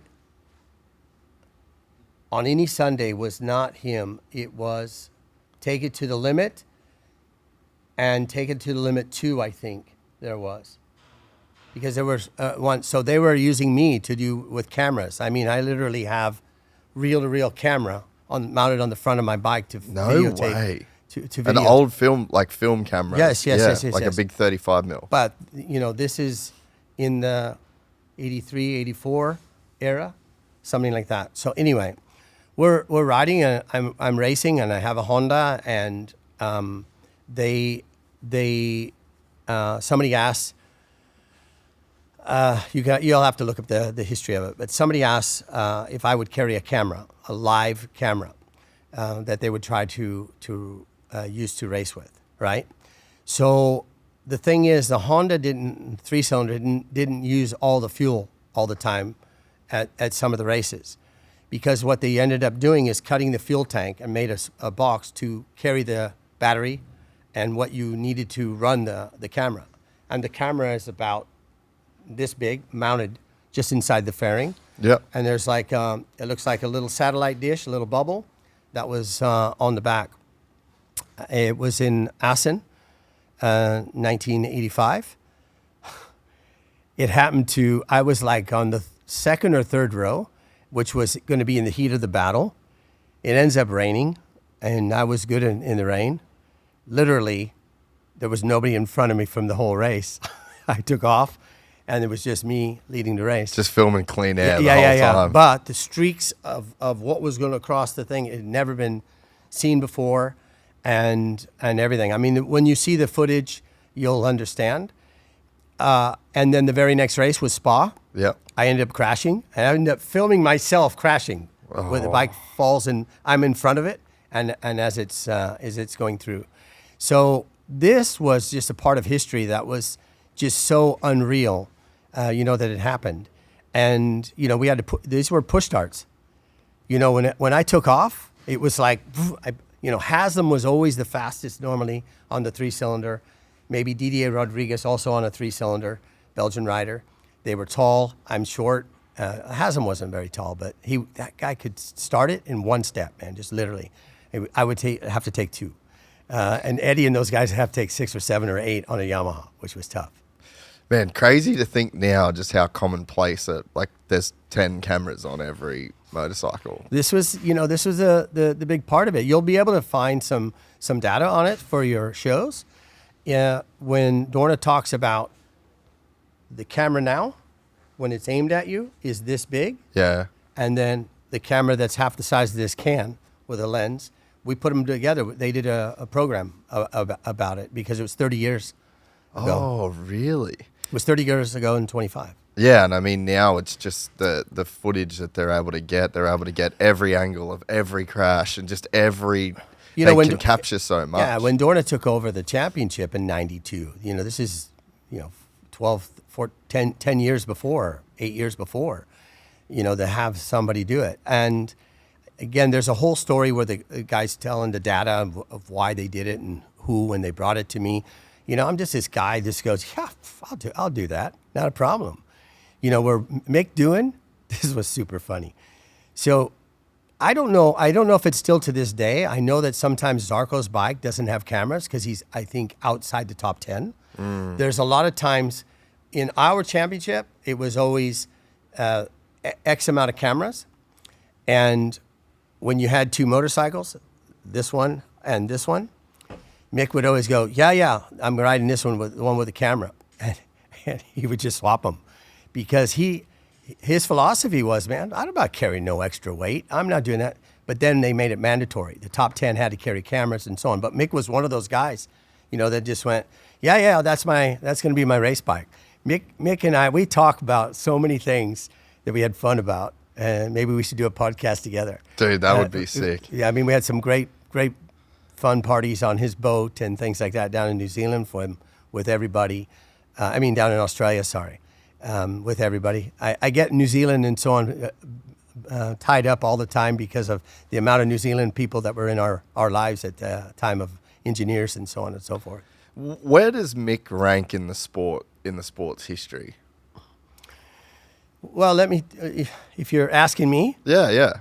Friggin' like a nail, man, like a Japanese sword. Yeah. A samurai sword. Anything that you can think, a tank. That guy went through hell. I can honestly say I've only broken a couple of bones, and I'll explain that in a little bit. But when Mick came over, he was probably the guy that really pushed physical effort, meaning training. So I don't know what he did in Australia, but when that guy came back, he always stood on the podium, and you'll see some of those podiums with his hands like that. I would imagine his tongue was hanging out, but he's not showing it because he wanted to put everybody down so strong, and he did. And, when it was Crivier against him, Crivier is a hell of a racer. Obviously, he's world champion, but he was a hell of a racer. But Mick would just go with the screaming engine, not the big bang engine, just to prove that, he could run it. But I can understand why you have this screaming, because if you come from that era, you understand how you can use it.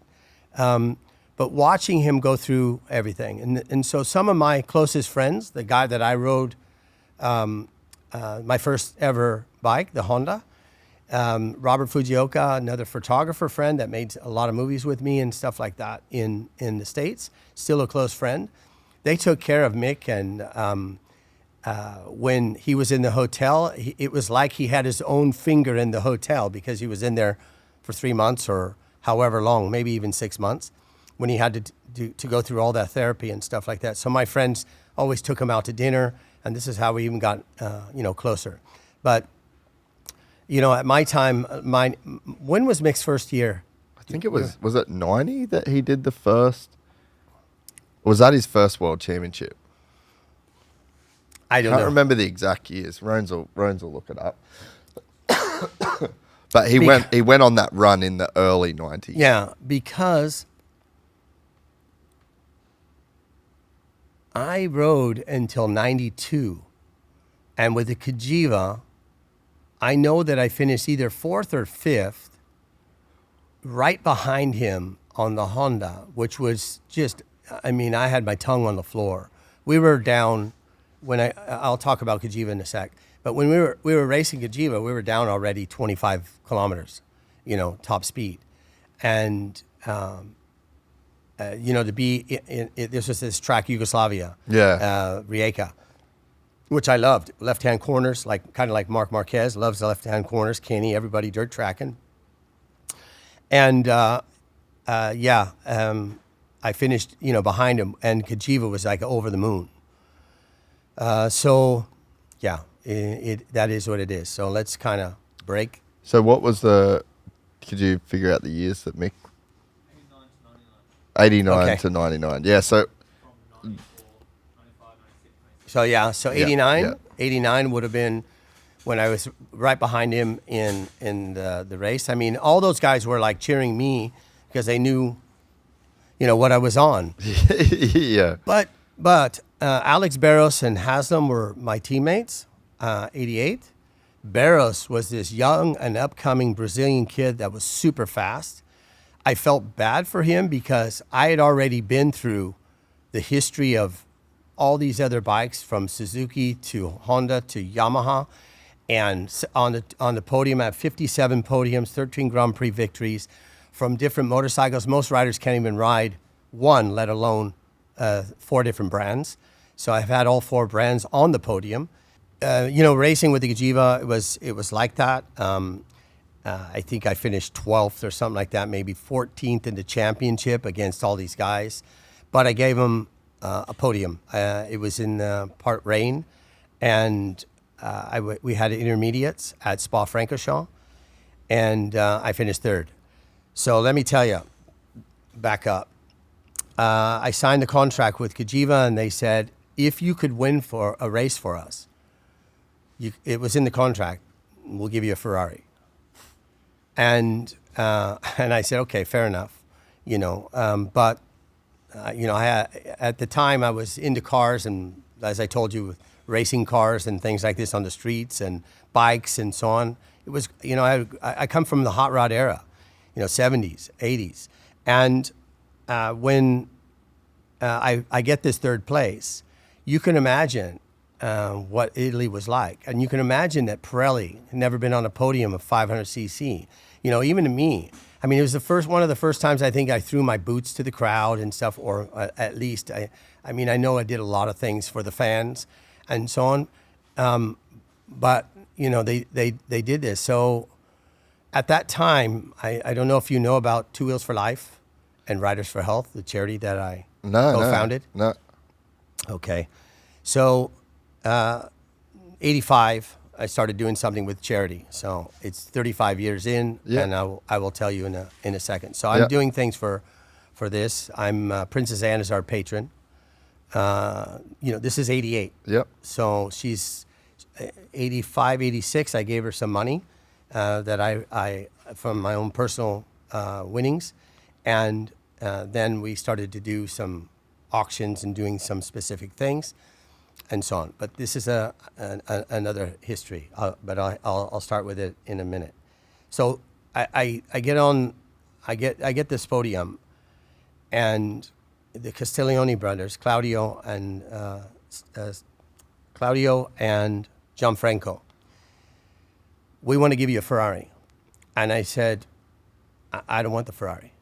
And they said, but, we would like to give it to you. And I said, it's in my contract that I win. And again, it goes back to my family, my upbringing, and how it is. We still are in the same house that my parents owned, since 1952. And I said, I'm happy with where I'm at. I need to win. And they said, listen, you're doing all this stuff for charity work in Africa. You've started something that's something huge. We would love to give you a Ferrari. I said, okay, you've twisted my arm enough. I'll take a red Testarossa with black leather. Wow. And I got it. And it had Cagiva plates on it. No way. Nevada plate, but Cagiva. They came through. Yes. So they were in the contract it was for a win, but they were so excited with the podium that they were just like, we're doing the Ferrari anyway. Again, it's like a club that you're in when the patent got points, or when anything that was out of the ordinary of a factory built manufacturer in Japan or in Italy or whatever, we were clapping that they got a point. The patent, it was just this heavy set man. I don't remember his name, but lovely Italian food, everything about it. The paddock was just different. Yeah. And, to get a podium for Cagiva was huge. And it was huge for me. But again, I'm looking at more. Yeah. And unfortunately, it didn't happen. Eventually, Eddie Lawson gave them their first victory, and I think that was in 94, 5 or 6 or something like that. I'm not sure. Yeah. But he gave me the first. He probably took the money instead of the car, but I took the car. Yeah. Do you still have it? No, unfortunately, no. Oh, that's I have a awesome. few other cars, but Yeah. So I want to talk about something that no one really talks about. I'm in my mid-30s now, and a couple of years ago, I started noticing things just felt harder. Same workouts I'd always done, same diet, but I was lagging. Recovery took forever, energy was inconsistent, motivation wasn't there like it used to be. I just thought, all right, this is it. I'm getting older, I guess. But then I started looking into it, and here's what I found. Most men start losing testosterone at around 30. And about 1% every year after that. And it's not just that your body makes less, it's that a lot of what you do make gets locked up by this protein called SHBG. So even if you're producing testosterone, your body can't actually use it. It's like having money in the bank, but your card has been declined. That's when I found Marsman. It's designed to help free up that locked testosterone so your body can actually access it. No needles, no synthetics, just natural ingredients. Zinc, boron, vitamin D. Since I've been taking it, my energy has been way more consistent throughout the day. Not like a caffeine spike, just a steady drive. Recovery after training feels better. It's made in the USA, third-party tested, and they've got a 90-day money-back guarantee. So there's literally no risk. For a limited time only, our listeners get 60% off for life and 2 free gifts when you use the code GYPSYGANG at mengotomars.com. That's mengotomars.com. Code Gypsy Gang at checkout. And remember, let them know that the Gypsy Gang sent you.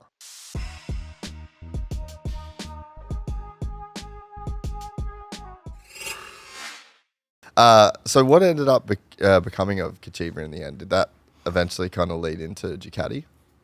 so that I don't know of that history, but the two brothers, they were into making different products and things like, Italy was very renowned for making snaps and buttons and briefcases and things like this. And so this I believe is where they made all their money. And then they were just a huge fan of motorcycling, and they got into it. So as I was also saying about Barros, Barros is my teammate. I knew everything about how the bike should be and so on. I said, you need to get rid of him. You need to let him go. Haslam and I are older. I think Haslam is 1 or 2 years older than me. Let us try to build the bike. Anyway, I raced for them for 3 years, but it was the only podium that I ever got. We broke a lot of bikes and so on. Eventually, there were a few, let's just say there was a few Japanese that were very helpful in it when Kaczynski and Eddie and those guys started to ride. There was a lot of people, even Kenny Sr., when he started building 4-strokes, there was talks with Honda and things like that. Honda wanted to help in a lot of ways for a lot of things. They didn't just give you an engine, but they give you some direction.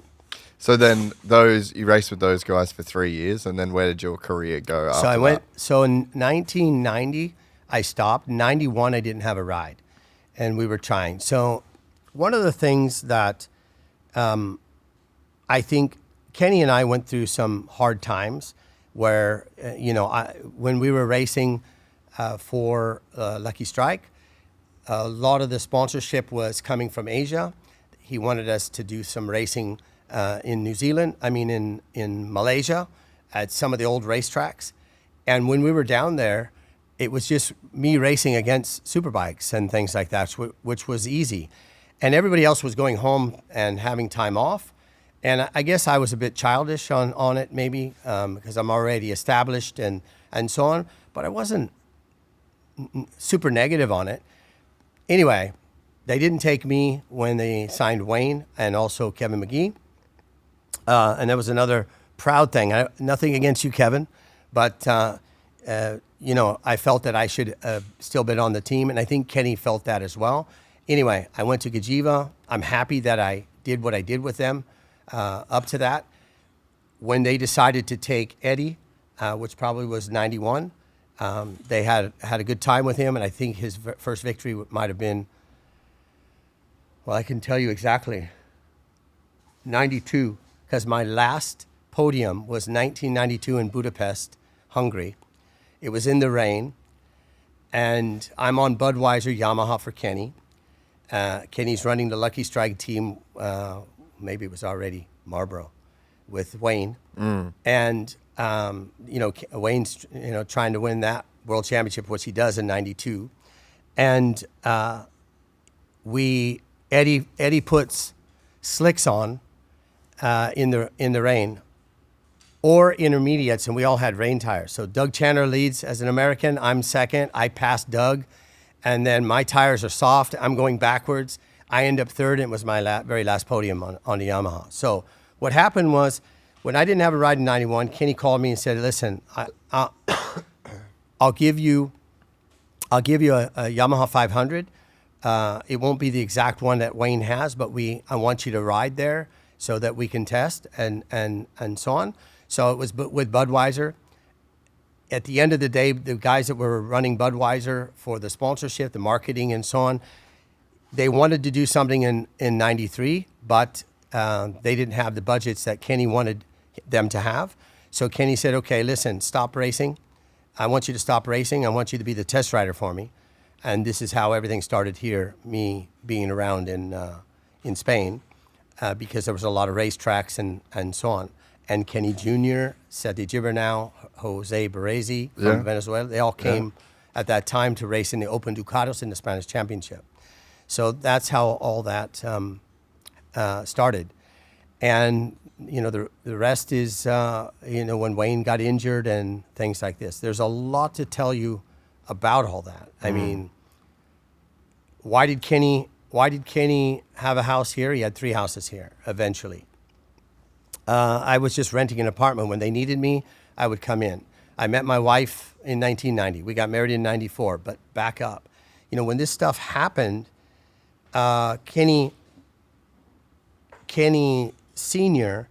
said, let's build a 2-seat bike, because we had chassis. So Warren Willing's there. All the guys that we knew, Mike Sinclair's working for Wayne, Rainey's side of the garage. As you know, Jeremy Burgess went off with Wayne Gardner eventually, Mick Doohan, and all that kind of history. So the history of everything was just wicked. It was just so nice. And to work out of here, I could test anytime. For example, when Wayne won the 3 titles, it was with Michelin. He wanted to win the title with Dunlop.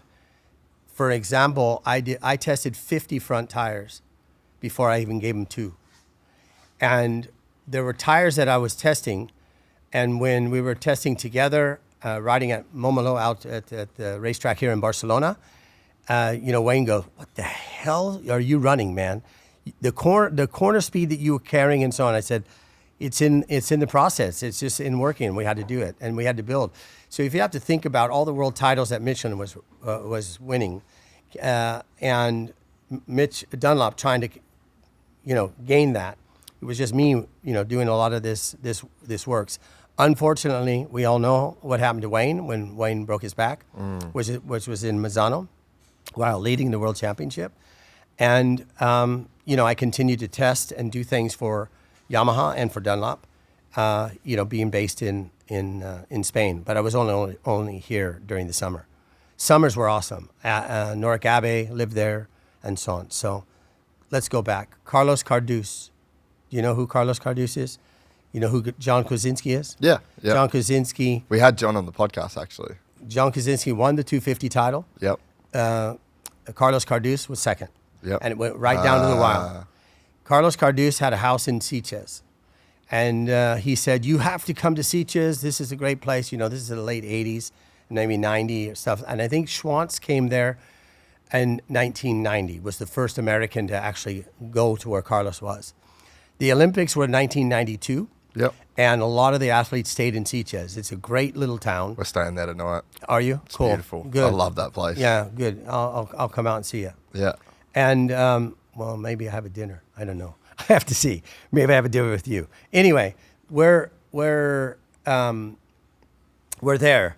So Kenny says, what a great place. So when Kenny decided to make the Modinas, the 3-cylinder 2-stroke Kenny's bike, Modinas was a motorcycle company out of Malaysia. Yep. And he did that. He was flying a plane, his twin engine Cessna, with bikes in it to fly it over here to start to do some test work. things like this. I mean, this is probably harder for me to memorize because there was so much stuff that was happening in England. Yeah. Eventually, Kenny had, 3 houses because he had 3 riders in the Open Ducatis. We were running a test team. So Gobert and what was the name of the Kawasaki team that he raced for? Muzzy. Rob Muzzy. Yeah. So Rob Muzzy had, a lot of great riders. He shared our Kenny's garage. No way. Yeah. So he did that for Superbikes. And so there was a lot of people. So there was a lot of Americans around. Everybody came. Kenny had the shop up in Banbury, near where Formula One was. And What all a of this. dynasty of the Roberts family in the sport. No, to even think about doing things. But, that all started, Kenny, he knows. He didn't finish school. He was at 12 years old. He played hooky and so on. I mean, I went to school to eat lunch and get a diploma from my parents, but my dad knew where I was going. I just didn't know how far it would take us. Yeah. And so on. But when Kenny did that, and to have 2 sons, and one of the sons obviously winning the 500cc World Championship, but the dynasty that he made and so on. While we were in the workshop in Modesto, California, Hickman is where his property was. He had a workshop, and that guy could weld and build things and so on. So we had a standard XR100 class and a 150 class, modified. So Bubba Schobert, all these dirt trackers, Jean-Michel Bale comes and so on. So we'd run a modified class and this. And Kenny would show up with an all aluminum chassis. You guys say aluminium. Yeah. Aluminum chassis, super light, and just blew everybody off. Wayne and Eddie and so on. I mean, we all came there like it was a Grand National. And we had 15 bikes out there racing dirt track. And this is what kept us all going. And it's why the history of here now has the dirt track there, because that was from Kenny. Yeah. Because Kenny was tired of everybody coming to his house. A lot of the Europeans wanted to come and so on. So he eventually built Rocco's Ranch, which is the Kenny Roberts Ranch. Yeah, still there today. Yeah, it's crazy to just think about. I mean, even when you and him finished first and second in the World Championship, like, it will probably never, ever happen again that 2 Americans will finish first and second. I mean, there might not ever be an American world champion again. Exactly. Don't forget, 83 was 4 Americans. Really? 4? First, second, third, fourth. I was third, and Eddie was fourth. And then Eddie went on to win the championship the very next year. 85 is when I had the Rothman. Yeah, and that, I mean, just to think about that now, like, you can't even picture a world where Americans go 1 through 4 in the World Championship. It just seems like it's actually impossible. Listen, you guys were jumping out of Australia, from obviously Wayne. There was a few other Australians, but obviously with the bigger names was Wayne, and then obviously Mick. Yeah. But Daryl Beattie. Yeah. But before that was, Greg Hansford. I don't know if you know much history about Greg. No. Do you know the name? Yeah. Okay. Greg was freaking awesome. He looked like a 6'4" surfer, and had a great. Julie was his wife at the time, and so on. I'm a kid. I mean, I'm still 19, and I'm racing against all these big guys and everything. When you look back, it was just such camaraderie. Yeah. And the amount of racing that was down in New Zealand and or Australia was a lot. But it was hard to get over here. The big difference was if you could tag along with somebody's name, and Kenny would, know who Greg was and these guys. And when we did those races, I guess Daytona 200, publicized a lot of the European riders coming over and riding, and gave the opportunity. But now, you've got to pay for your seat. You got to bring that money in, and that's a lot harder to do, and a lot more expensive, obviously, to travel.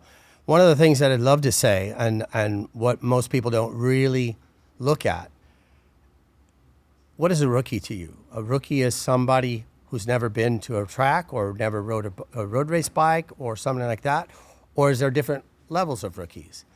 So when you think about Kenny comes over here in 1978, never raced one of the racetracks. Maybe I think he rode in Assen.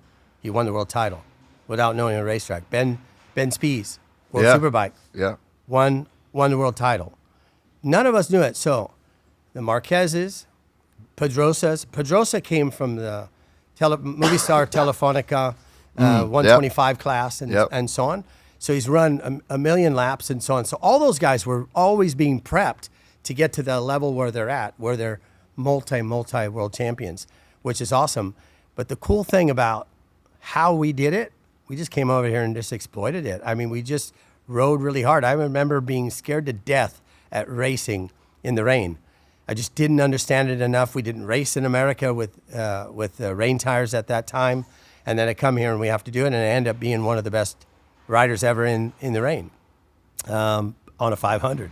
Yeah, you guys were just cowboys. It like was that whole American era was just an absolute bunch of cowboys that came over and dominated. But the super fun was, Simon Crafer coming from New Zealand, and a few other ones. The superbike guys, they did really well in superbikes. It was a really special time, a really, really special time. And now we're having a special time at the moment, but it's about technology. Yeah. And it's loaded with Spanish, obviously, because the Spanish have this playground and the Italians the same. Rossi built his camp based on what Kenny was doing. We built this one here.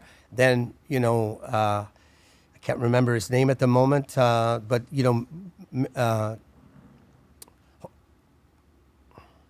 Mark Marquez, and who was the guy that did the dirt track with him? He would come over from America. Don't put this on film yet.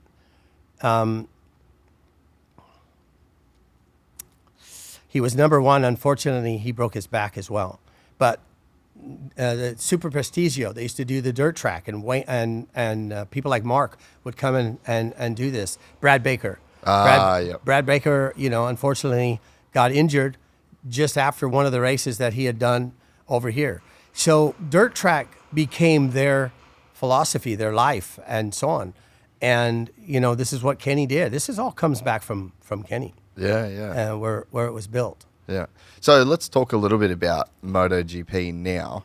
So we had Jorge Martin on the other day, and he was saying that basically like this year, this final year before they go backwards to the 850, he basically said, I'm now riding the best MotoGP bike ever. What's your take on where the bikes are now and as they move forward to the new regulations?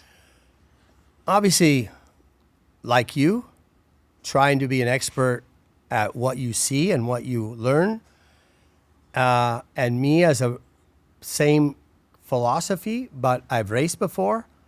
I've never raced with so many wings in my life. So yes, we had certain small things on our bikes to protect where our hands were for aerodynamic on speed, but it was about speed, not about downforce. And now it's just changed so much. So bringing up Jorge Martin, and obviously him winning the world title with a Ducati, and then switching over to Aprilia, and maybe the Aprilia wasn't quite as strong because, Mark won in 2025, and he shattered everything with it. But the Aprilia have found something that really works. And much like when there were 6 Ducatis out there, there were multiple times where there were first 5 were Ducatis, and the rest France. I left before the end of the race. I didn't know Ayagura was on the podium, 3 Aprilias. When it starts to work, the way the technology is working, it's just insane. I don't know where... I'm going to tell you something because I ask these riders all the time, and I know a little bit about the weight now, the weight of what the bike has.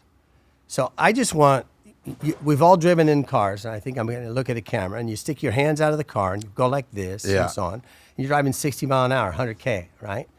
Well, imagine doing 350K, which is, 225 mile an hour or something like that, with the wings that they got on it. What's happening with all that?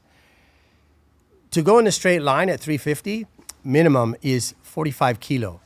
I don't know what that is in stone or whatever you use. Do you use kilos? I use kilos. Yeah. Okay, Yeah. so 45 kilos. So like 90 pounds. 50, yeah. So imagine putting a young kid or a boy or a weight or whatever sitting up there. So now imagine trying to maneuver that. So I'm asking, it must have been 2 years ago when I'm losing his name again. So hold on one sec. The KTM rider for Tech 3, he was injured. Maverick Vinales. Yes. Okay, so now we'll start again. So Maverick Vinales, he rides the Aprilia. And the first time he rides the Aprilia, we end up getting to Texas. I don't go to the first races like in Asia or anything like that. So I'm in Texas. He wins the sprint race and he wins the main race. Yeah. And it was like just out of the blue. He pants down to everybody. He kicked their butt. So a lot of times I do things for Alpine Star and we make interviews inside the hospitality to the distributors around the world. Gabriel's such a cool guy with the issue that he has. And I get to do these interviews. And the lap time changed by 0.8 of a second. So I'm asking Maverick, I said, listen, I've never been on one of your bikes. They used to let us test the bikes at the end of the year, but that's some 15 years ago. Now they don't let us do that. I just want to know what it feels like at 350, close the throttle. How much effort does the bike feel? How much force do you feel? And so on. Now I'm hearing, it's 90 pounds, 45 kilo or 100 pounds. Of downforce. Yes, of downforce just in the front. So I said to him in Mugello, Arrabbiata 1 and 2. Are you coming to Mugello? No, I'm not. No, Okay. No. Arrabbiata 1 and 2 is this really fast corners. You go down and you go up. Arrabbiata 1 is where Reens broke his leg really bad. Yeah. Anyway, Arrabbiata 1 and 2, it's so fast. And with them racing, I said, how are you going 8/10 quicker? He said, Randy, between last year's bike and this year's bike, the aerodynamic has given us so much stability. And as soon as you have stability, you go through. So when you see a bike moving, like I was watching the Hondas in turn 3 this weekend and so on. My son works for LCR, so I do some soul searching, but also watch for Quattraro, for Yamaha, and so on. When this happens, you got stability, you're just able to go that much quicker. You see the lap times, there's 15 in 0.4 of a second, or less than a second, 19 or something like this. Once you find that stability, and I said, well, when do you know when the stability gives up? And he goes, it's when you hit your head. Yeah. But the Aprilia this year in particular, it just seems very simplified. And the Ducatis are struggling. And not all of the Ducatis are finding harmony at the same time, which we saw in the past. There's a lot of things that I can talk to you about, but Yeah. I don't think we have enough time. But No, I mean, yeah, we definitely still have a bit of time. And so what do you think about them going backwards in a sense of getting rid of the aero, no more ride height? Because Jorge was saying, he's like, dude, even you could come out of a turn and your exit, you could just be full throttle out of the turn. It's just, they've made it so easy with the ride height, the electronics. that is a world champion talking, not Jazz here. Yeah. Jazz, right? Jase. Jase here. Because that's a world champion saying that anybody can do it. I lack that you would even try to do it. But yes, they have a system that works, that is so high level, like Formula One in the past when they had active suspension and things like this. But at the end of the day, to get your shoulder on the ground like he does and to get that extra 1/10 or 2/10 and things like that, it's just that next level of what they have to do. For whatever happened this last weekend in Barcelona, the amount of crashes that we saw on the left-hand side of the bike and so on, I have a theory about what I think happens with that. But this downforce is artificial. It's artificial because we used to trail brake to keep the front end down. Yeah. And now they release the brake and has some form with engine brake to slow it down. Obviously, the path of where it goes. Did you go inside the garages and try to understand what's happening on the sides of those bikes? A little bit, yeah. Okay, so obviously the fairings are extended on the outside, and they have Like channels. channels where they're going through. The first channels that you see in the V, at the bottom of the radiator, it just throws the air straight down to the ground because that's creating a pocket for you to be able to lean the bike. Because if it doesn't have a pocket, it can't get over. Then when you see the separation of the first fin, especially you'll see it on the Ducati, it's quite pronounced. The second part is this square. That square gets over, gets this close to the ground. It's like a Formula One car now. Now it's stuck to the ground. It's created downforce. So there's your stability. So they get that, and they can open the throttle. And with the electronics, butterflies, with injection, it's just a butterfly. You can. I would love them to have an inside camera to go like this, because the butterflies are just doing whatever it's looking for grip. Yeah. And for it to take off. And, they're only looking how to go from A to B as quick as possible. With the hydraulic systems, dropping the bike and taking off, and, dropping the fork like even the motocrosser guys did. You pull the fork down, they stab it. I believe all of that is gone next year. Yep. That's going to be exciting, I think, because it'll be much more controlled by the way the rider has to do it. It'll be interesting. But I will say, I'm the most nervous at the starts. And because when a bike can take off from 0 to 100K an hour in 2.1 seconds at a perfect start, and 200 kilometers an hour, which is 124 mile an hour, that's less than 6 seconds. And less than 11 seconds is 300K. So they were going into turn one. They were going into turn one in Barcelona, roughly 275 kilometer an hour. That's insane, eh? Okay, because it's built to do what? Yeah. Just to go. Just go fast. So if when the bike, you've ridden a mountain bike, right? Yeah. So on your mountain bike, do you have the pogo stick where you can push the button and the seat goes down? Yeah. Okay, when you go down, how much safer do you feel way when you're going downhill? Yeah. So imagine going into turn one at 270, it feels like you're going downhill because the bike would spike. So keeping the bike low the whole time, and eventually the front fork will release, just creates a drag bike going in there. So now row 3 gets a bit better jump for whatever reason. Just by a fraction, the thing doesn't wheelie or whatever. Most of them don't wheelie anymore anyway. But when they go in there and you go down there, and we don't have meters, and then you're setting up to go to the left or to the right, it's an accident waiting to happen. And most of the times they get through it. But the very first time when we did a sprint race, there was a lot of crashes in turn 2, which is a hairpin in Jerez, and things like this. It's one of the most intense things that you see, especially when everybody's carrying less fuel because it's a short race, soft tires, and it's just ready to ricochet and take off. Yeah. So, even in some of the races, Sachsenring, the start line is closer because they're talking about now moving this start line closer so they don't get there as fast. If they don't get there as fast, they're going to break deeper at the end of the day. So hairpin off of at Sachsenring, it's wet. And so it's spotty wet, so you have to make sure that you get it right. They locked the front, and Zarco couldn't, where he was driven over to the wet, he couldn't put the brake on hard enough to release the front fork. So he rode with no suspension for 6 corners. You think that's dangerous? You think? So I think we're going in the right direction. I just don't think they're doing it quick enough. Yeah. So, and what about? I actually completely agree. I think that the electronics. I mean, even in Supercross, like that's obviously our main kind of thing. Like that's I'd say what I know the most about.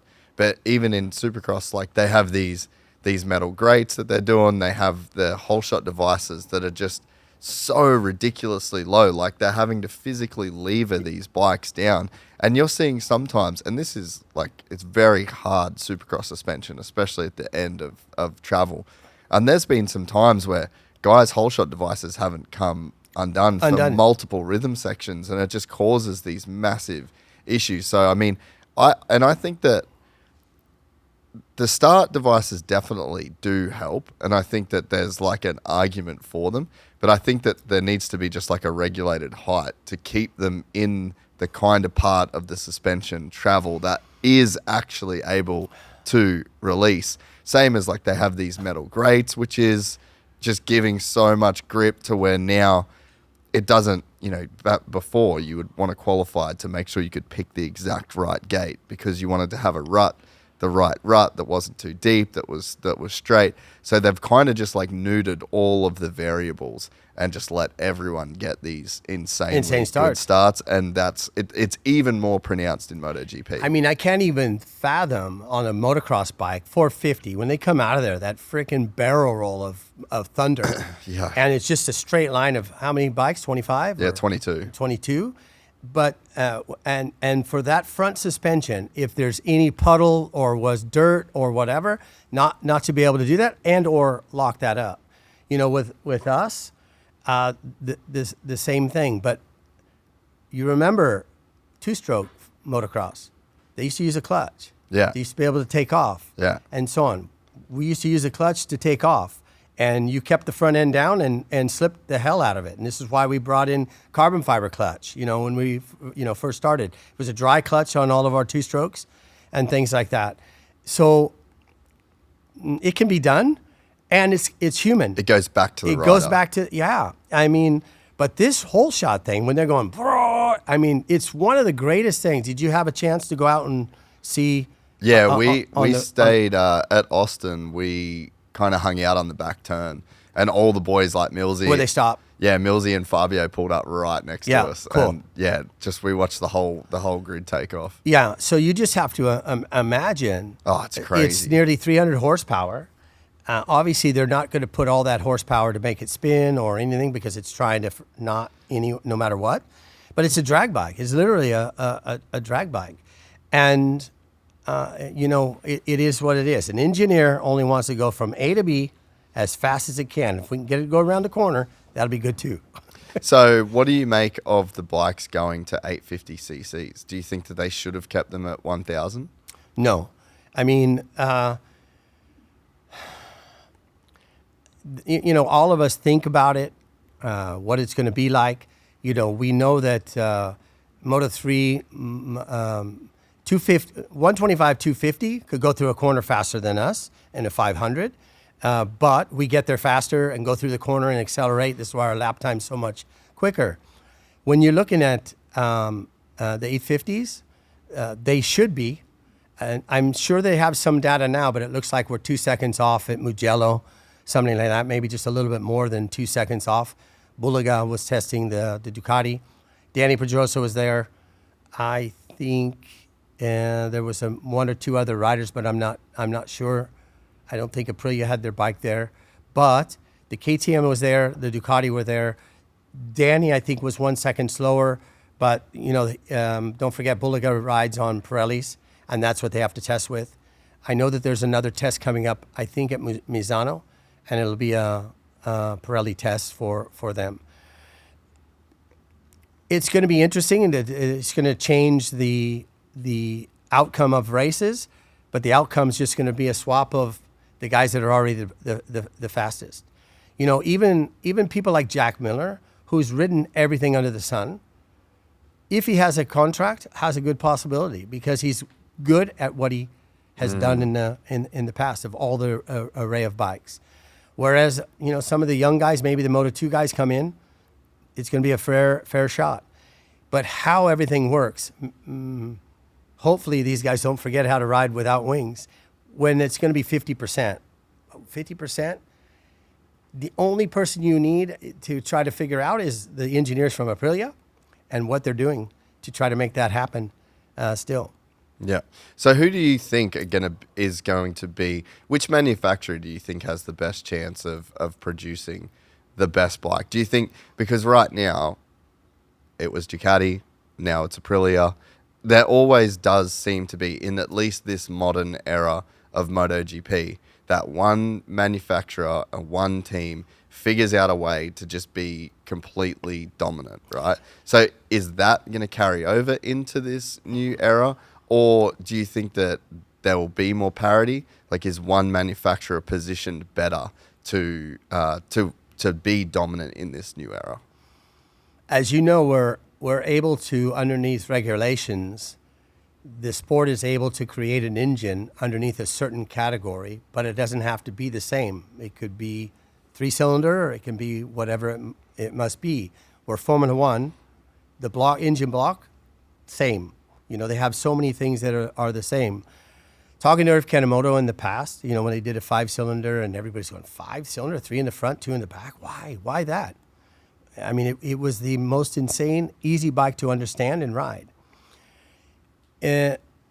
But with the technology, kind of starts to mix a lot of things up. Honda finished second with Mir, even though he got penalized in the race. And Honda hasn't been up the front. Zarco won one race last year. I think he finished 4th and 5th sprint race and main race in Le Mans and so on. So they're doing well, but they're 12 seconds off. So 0.8 of a second per lap and so on. When they qualify, they're so damn close. The riders can ride around the issue to a certain degree. Yeah. And there's times where every bike is fast in that particular part, but as soon as tire performance goes away or whatever it might be, the fuel load or something like that, it starts to kilter and upset things. So they end up 0.4 of a second. So when we look at guys and you're going, man, the top 10 is 0.4 of a second. How can that be? Yeah, because the bike, you know, they open the throttle, they do these things, they understand how to get it. But man, 5 laps later, their tongue is out because it took so much strength to do one lap on a particular bike versus the other. One's more simplified. One of the things when going into turn one in Barcelona, you know, to maneuver a bike when you've got 90 pound on it and you've got to move fast, it's going to be tough. I'm excited to see that we're going to have a different class. The way that these 1,000cc bikes accelerate and stop now, the crazy part is when I made the interview with Quartararo during the weekend at Alpine Star, we were talking about things, and I said, and because he says, you know, when I go out and watch when there's a test, I can't believe that's what I'm doing. I said, I see it all the time, and I said, when you guys go in the corner, I can't believe you're going to stop it. And he goes, yeah. He hits me, and he's like, yeah, you see that?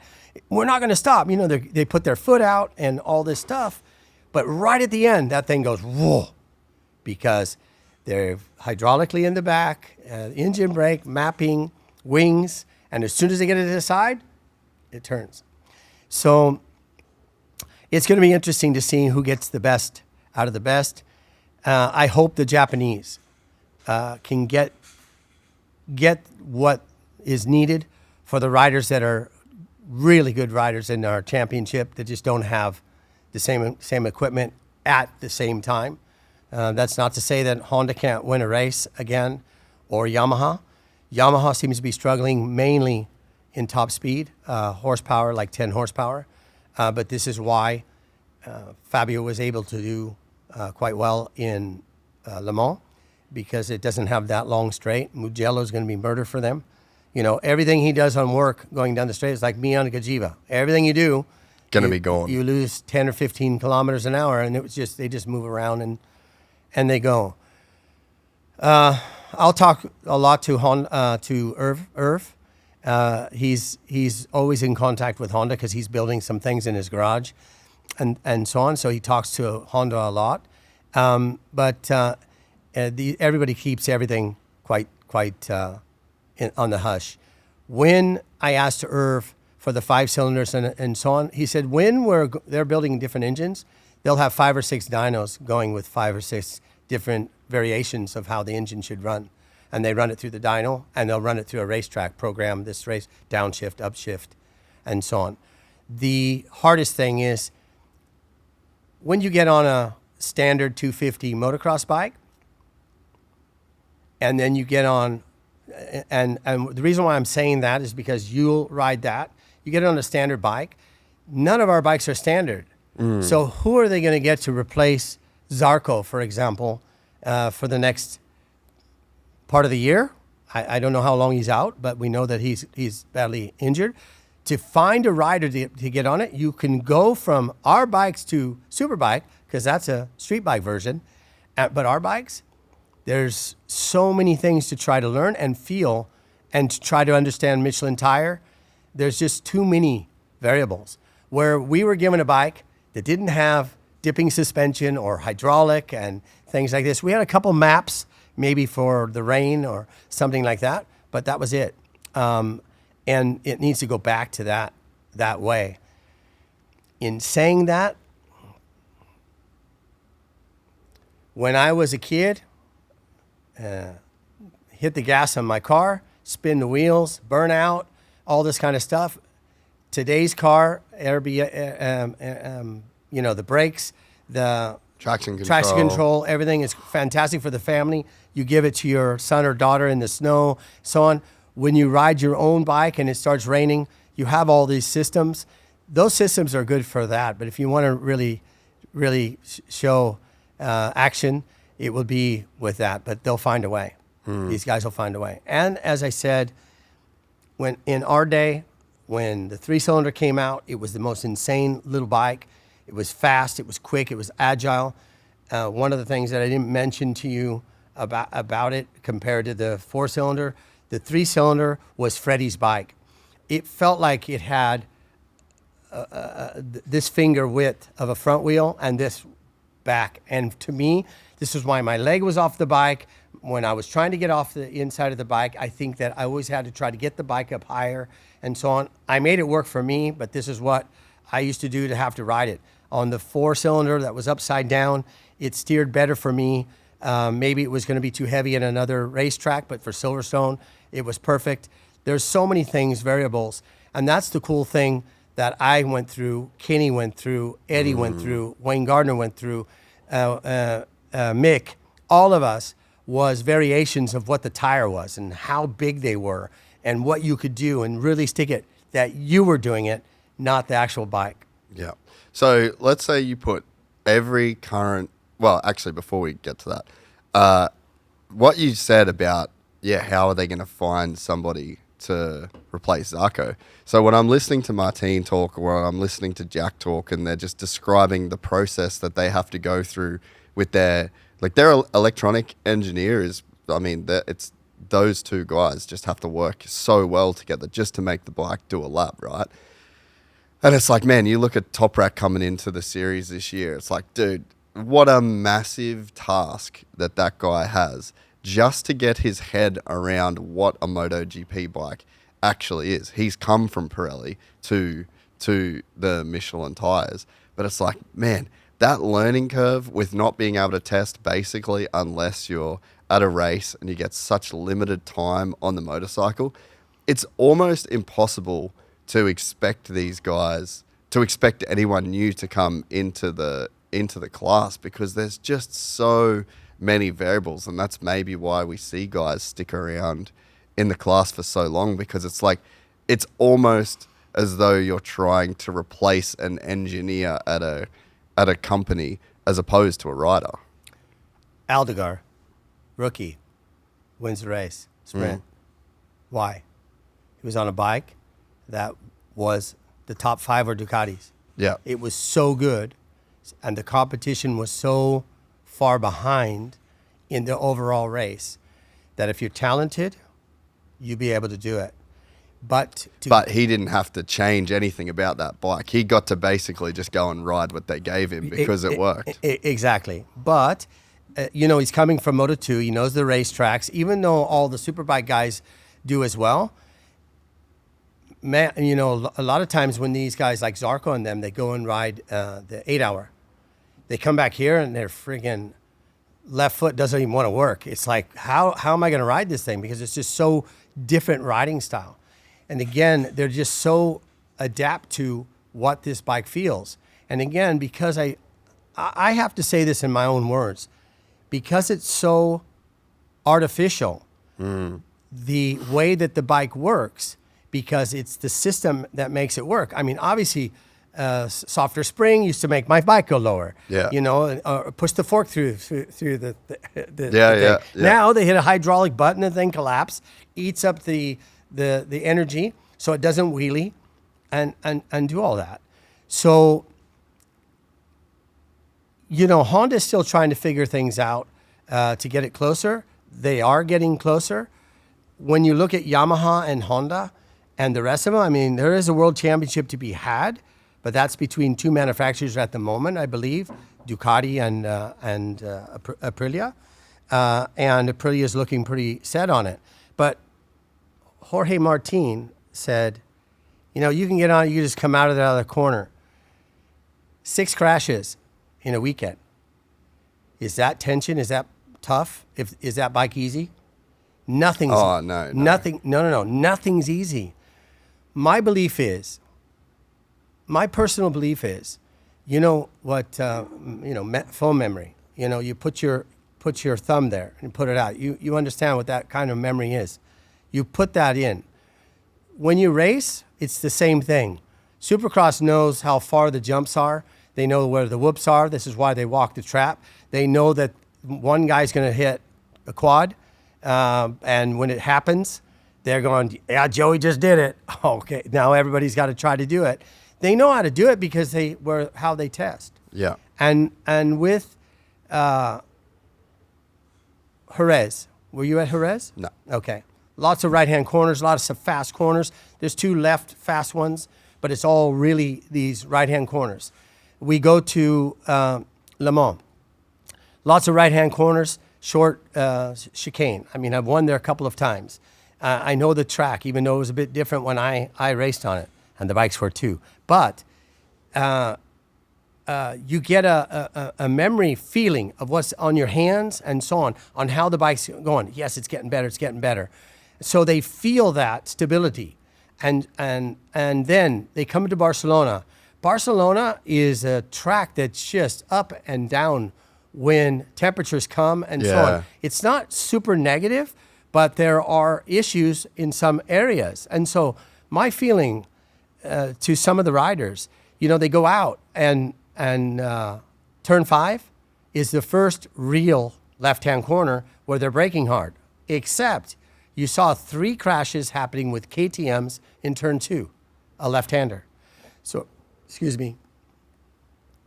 So again, going into the corners, turn 3, 4, they let off the brake, the thing turns, they've got this feel, this memory, they go down, they take it easy the first lap, they go down, they try to get more temperature in the tire for 6 or 7 before it goes up to the hill and onto the back straight.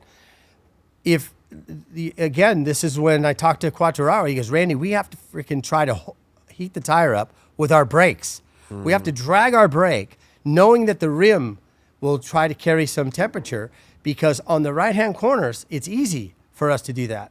So I'm standing there with journalists in turn 4, and I just hear bikes going like airplane crashes. 3 of them. Top Rack was one of them. Jorge Martin, and I don't remember, but one of the KTMs. Insanely. So that memory of doing that, when you go out and there's nothing to help you turn that bike except for you have the memory foam of what you're feeling, or the memory of what you're... Yeah, because it's actually like it's tied to you and to your senses. The pressures, the amount of pressure. So I just believe in that. And then standing in the pit lane, in the shade, 5 feet, 1.5 meters from the garage door, was the sun. The sun was warm, but in the shade was cold. Freezing, and then the cloud came over, and that changed like an instant. And when we look at all these rules, because I'm sure some of your fans You probably should do a whole show on it. Why is the tire pressure such an issue? Well, it's such an issue because if you use less air in the tire, you get more contact. The problem is if that tire explodes because Michelin allowed you to do that, or has any issues, they're at fault, not you. So to be safe, it's got to be whatever the temperature is, 0.2 bar or Jorge whatever. thinks that it could be less pressure and wouldn't explode. Yeah. So Do you think that it's too low, or do you think that they've got it right? I don't know when the last year was when they had a penalty, but I'm sure you followed us 4 or 5 years ago. Yeah. And they would go out, and during the race, Bautista was declared, no Bautista, let's go with somebody else. Maverick Vinales was declared that he had less air in it. That's his grace period. The next time, 16-second penalty. Okay? So, Bastianini was alongside Pecco Bagnaia in the Ducati race. He never had an issue with the front tire. And the last race, he did. And he won the race. Why? Because that tire works so much better when you got feel. When you've got a tire that's stretched. But think about this. When you're behind these guys, it's a jet blast. It's not, we used to just hear, I can't hear anymore because of two-stroke, but down the straights, it was just noise. Them, it's friggin' like a heat gun. So you've seen where Mark has slowed down to get behind someone so that the tire pressure stays up enough and so on. What happened this weekend was probably mistakes that were made because the main race, the Grand Prix, was shortened to 13 laps. And they do have a formula that each of them do. Now, you have riders that overbrake. You have riders that underbrake, and it's their style. You have a motorcycle, different motorcycles that are out there, all manufactured different ways, big brakes, smaller brakes, depending on what you want. But how much difference are you going to ride? Are you going to ride slow behind this guy and get this? So, our day was just like, put that tire pressure in, it'll be good. Oh, that didn't work? Okay, we dropped it. But 500s weren't doing 366 kilometers an hour. And 90 pounds of weight on the front tire in the braking zone. Continually do that with low pressure. Fatigue, what's going to happen? I'm not an engineer, but I know fatigue, that's going to heat that tire up eventually. But I'm not an engineer, and those guys have to stay on top of it. Yeah. I want to say a massive congratulations to the team at Fist Handwear, because starting right now, Fist is proud to be officially distributed in the US through a partnership with Parts Unlimited, bringing their gloves to riders all across the US. That means it is easier than ever to get your hands in a pair, no matter where you are. I've been banging on about how amazing Fist gloves are for the last 10 years, and now it's easier than ever for US riders to get a pair of their own. If you've heard me talk about them on the podcast before, but never tried a pair of your own, now there's no excuse. No matter what you ride, motocross, BMX, road, or even on the job, Fist has a glove designed for every condition, from blazing heat to icy cold. Apart from being the best performing gloves in the world, they also have a design for any flavor, from wild prints and bold graphics to collabs with some of the world's best athletes. And it doesn't just stop at gloves. Fist has moto socks, tees, hoodies, and hats, the full kit and caboodle. I've trusted Fist for over a decade, and I don't plan on changing. Do yourself a favor, join the Fist army today at fisthandwear.co, or head in to your local dealer and tell them that they need to start stocking Fist. Let's say we put every rider that's on the grid right now on an equal motorcycle with no electronics and no help, which is essentially kind of what's going to happen next year. But who is the best rider in the field? Who wins that race? I mean, most of these guys all ride dirt, if not all. And unfortunately, a lot of them ride too much motocross, I believe. Oh, They yeah. should do dirt track to be more fine and so on. But anyway, Mark is one of those guys that has that knack for feel. Jack, when the going gets tough on the racetrack, when it's it's cold, it's this and that. Jack understands his body, understands his feeling, understands that, and that's his natural instinct.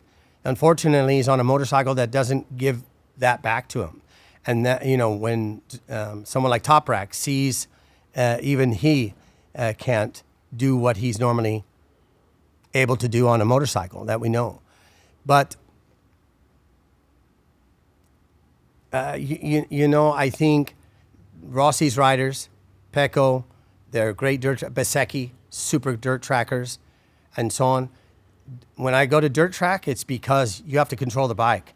You have to slide the bike. You have to feel the bike. You have to push the front to make the back come around to drive it.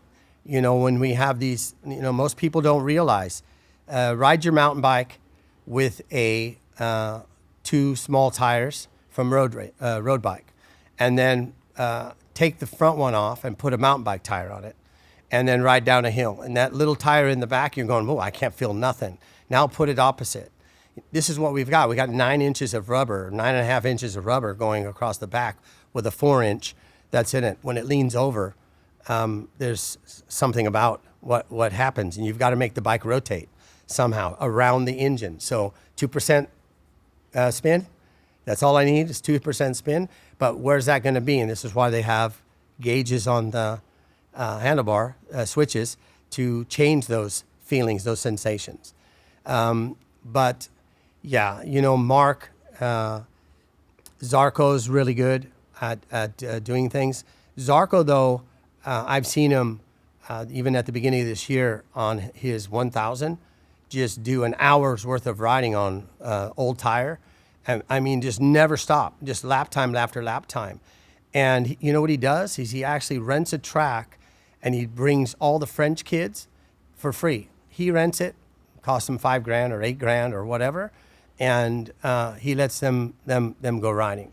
The discipline that he has on that, the biggest problem with that is it's so expensive to go and ride, and it's much easier, more safe, if you will, is to go out and do some dirt track. And in a way, at Rocco's Ranch, we use the Kawasaki, which is a 145 or 150 or something like that, electric start. As I told you, we started with XR100s. Those things were like, 9, 10, 11 horsepower. But to freaking race against Kenny, Eddie, Wayne Rainey, Jean-Michel Bale, and so on, we're all on those bikes, knock each other out of the way. Would we fall down? Yeah, but never a collarbone or anything like this. When you're riding a 250, 450 motocross bike to jump and so on, and we all want to look good for our Instagrams and so on, it's troublesome. But it would be super nice to put these guys into a dirt bike race. But you see it at Kenny's, not Kenny's, Valentino's 100K. Yeah. 100K race.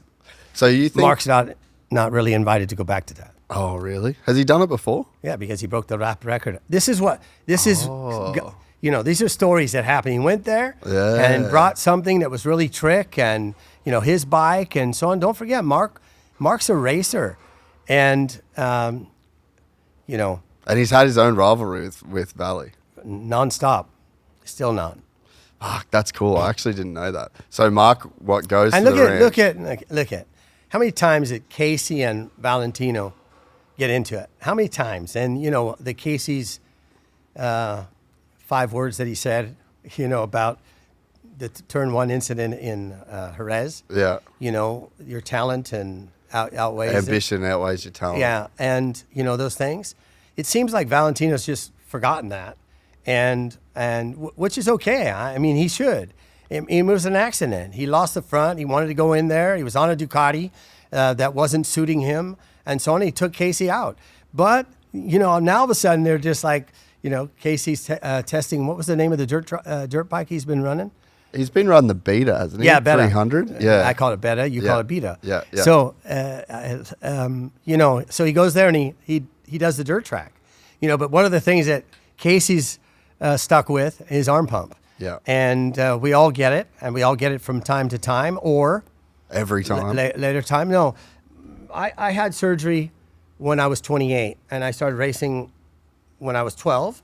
But in the World Championship at 1979. So 1979 till 87, 88, I started to get the muscle wouldn't rebound. So you think about it, when you look at a muscle from our forearms, Valentino is a stick, Kevin Schwantz is a stick. They've never had arm pump. So with a bigger muscle, it tends to have that. And then once you have it, I cut that. What they did with mine, with the sheath, they cut like gills in it so that when the muscle would start to go, it would just expand. And I never had any issues.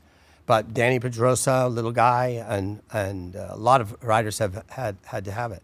So, but it was, again, going back to the VR46, the camp that's there, it's awesome. It's great that he lets so many people. I haven't been, but I'm getting too old now, I think. They want me to do the dirt track at the EICMA show. I did it 2 years ago. I didn't have a chance to do it this year. Last year. But, it's pretty exciting. And again, to argue that much with somebody, we know who it is. Casey's a freaking great guy. We're all unique in our own ways. We all have tics, things that you think about before or after the race. You all have certain things.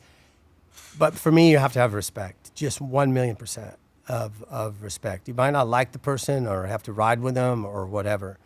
But Casey was one of those great guys. And, when you talk about pulling somebody out that has talent and where he came from and how he got there with Lucio and so on and give Ducati this first world championship was awesome to see. Man, and he still is just such a fantastic rider. Like I've been lucky enough to ride with him a few times on motocross. Just the feeling that he has, the way that he can set up a motorcycle, the way that he rides, like, man, he just, I think the day that we rode motocross together, he hadn't ridden motocross, or maybe hadn't ridden at all in like years. And he was just unbelievable, man. Like, it was just so impressive to watch him do what he did, and it just kind of speaks to the talent. But he started in dirt track, still rides dirt track. Everything that comes around, it for us, it was about dirt track. We all were dirt trackers. I was racing half mile and mile, and only on smaller bikes, but 360, but still doing 100 mile an hour going into the corners on dirt.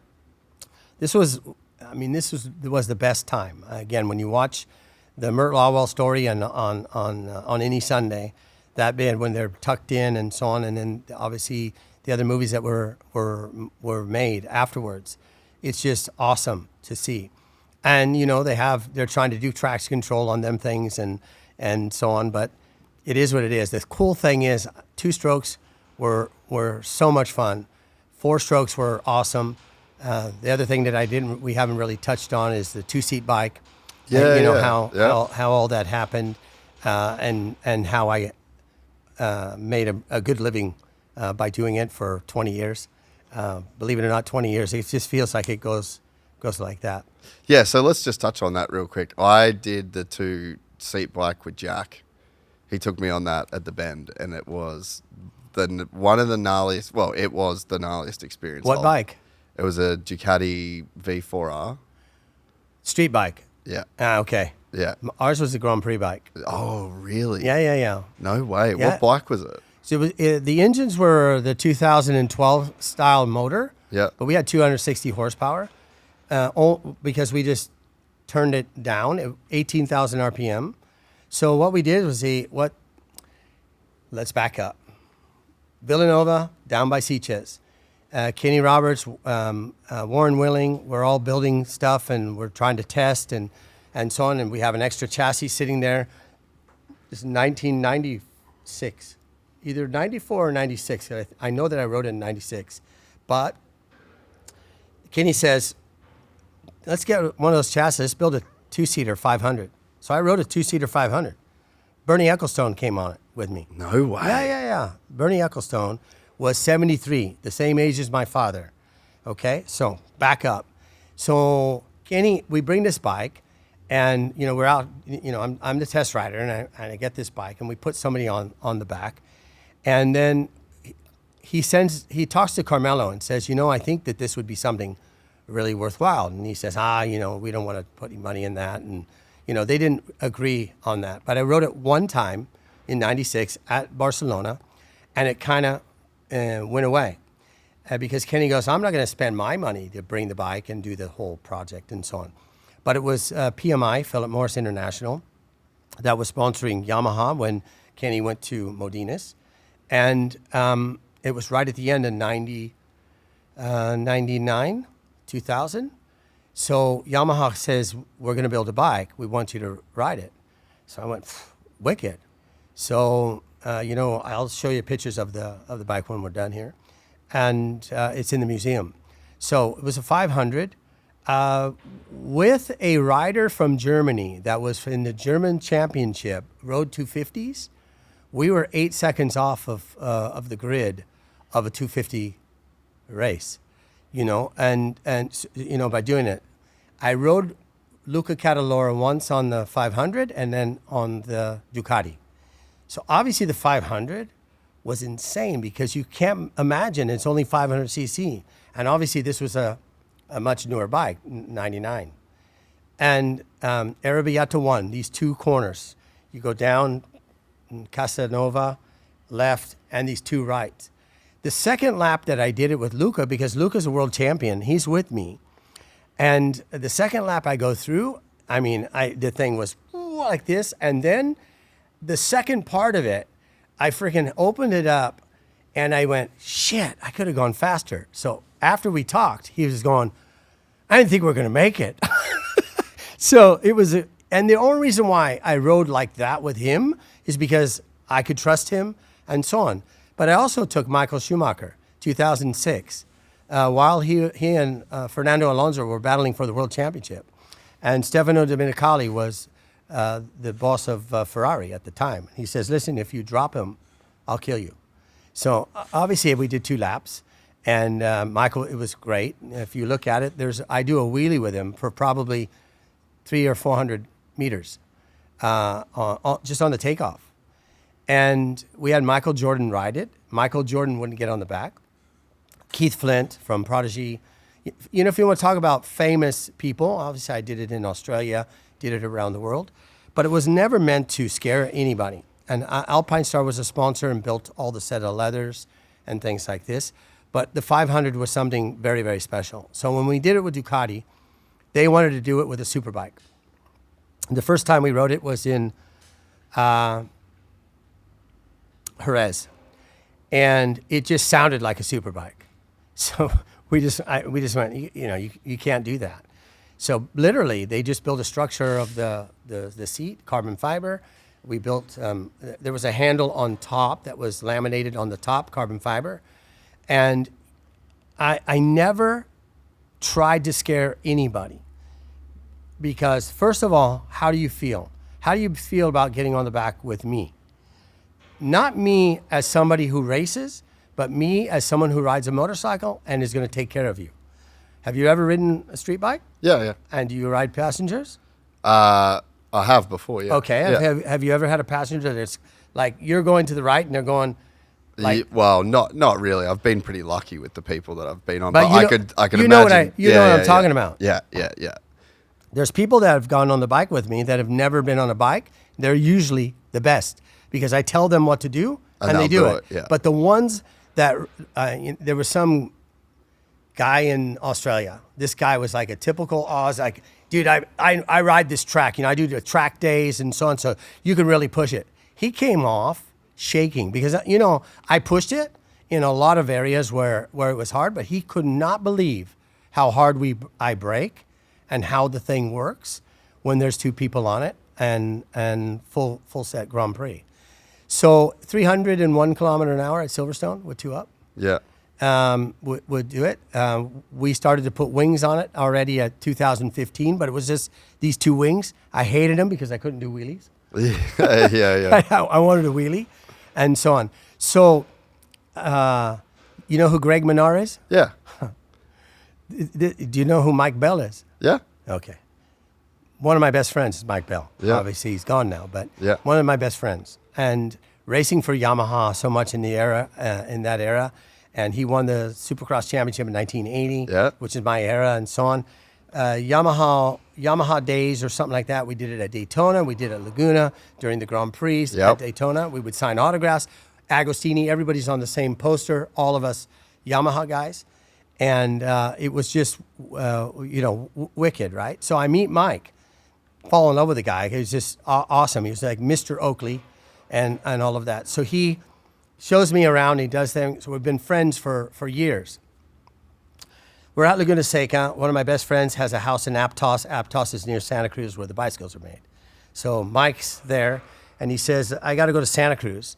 So I'll see you at the track later. And I said, what are you going to Santa Cruz for? Oh, I got to get a chassis, a frame. So I said, well, if they have an extra frame, maybe you can bring me one. Yeah. So he starts to laugh. I don't remember the name of the mechanic for Greg. But anyway, they're there talking, and he's going, what, you're with Randy Mamola? And this. So it was super funny. So when Mike gets back, he's there. And that year, we're in Lisbon, Portugal. I don't know who Greg Menard is. I mean, I heard the name.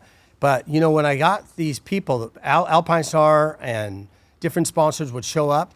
Okay, this guy's this and this and this. So I see Greg and sitting on the back of a truck. And I said, what'd you think of the ride?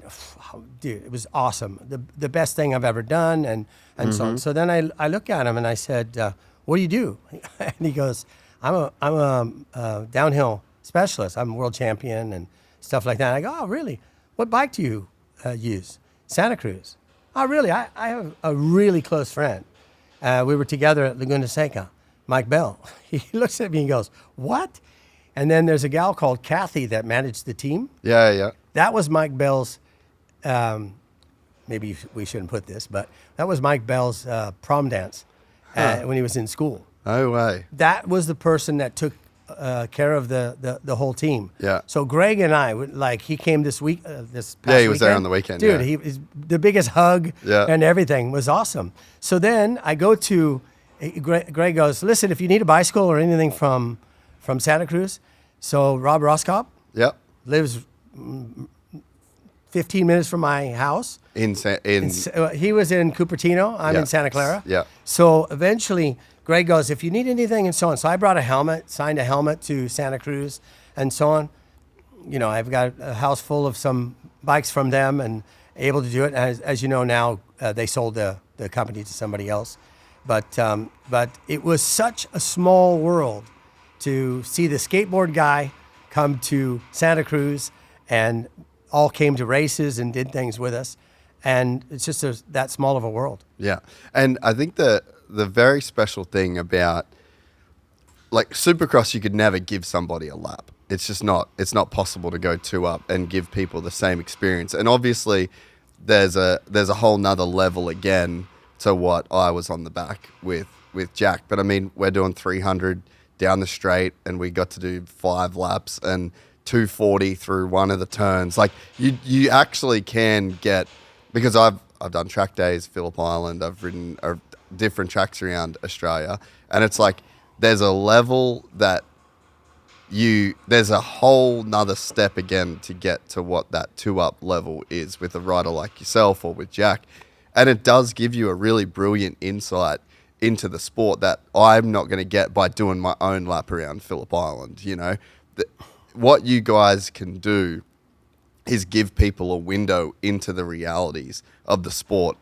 That's very, very unique. And I mean, we did the safety car lap at Barcelona this weekend, and it's it's cool. We're in a BMW and they're going fast and they're drifting, but there's really dude, it was like a fucking biblical experience. Like, it was religious the way that we went around this track with Jack. So it's one of the most unique experiences that you could possibly have in motorsport. And for you to spend 20 years giving all of these athletes and stars a real look into what it's actually like, it's a crazy service that you did for the industry. More than 6,000 passengers I did in 20 years. That's wild. And the best passengers for me were the ones that don't normally get this calling of doing it. There were a few people that said I would never do it, and then I talk them into it, and then when I ride slow, then I come back in, they go, can we do it again and do it? And I said, no. I mean, there's a line a mile long, but Keith Flint did it a couple of times. Marc Genet from Ferrari did it both on the 500, and I didn't think he'd do it on the Ducati. But with Michael Jordan, we met at Daytona when he was sponsoring one of the teams in the AMA championship.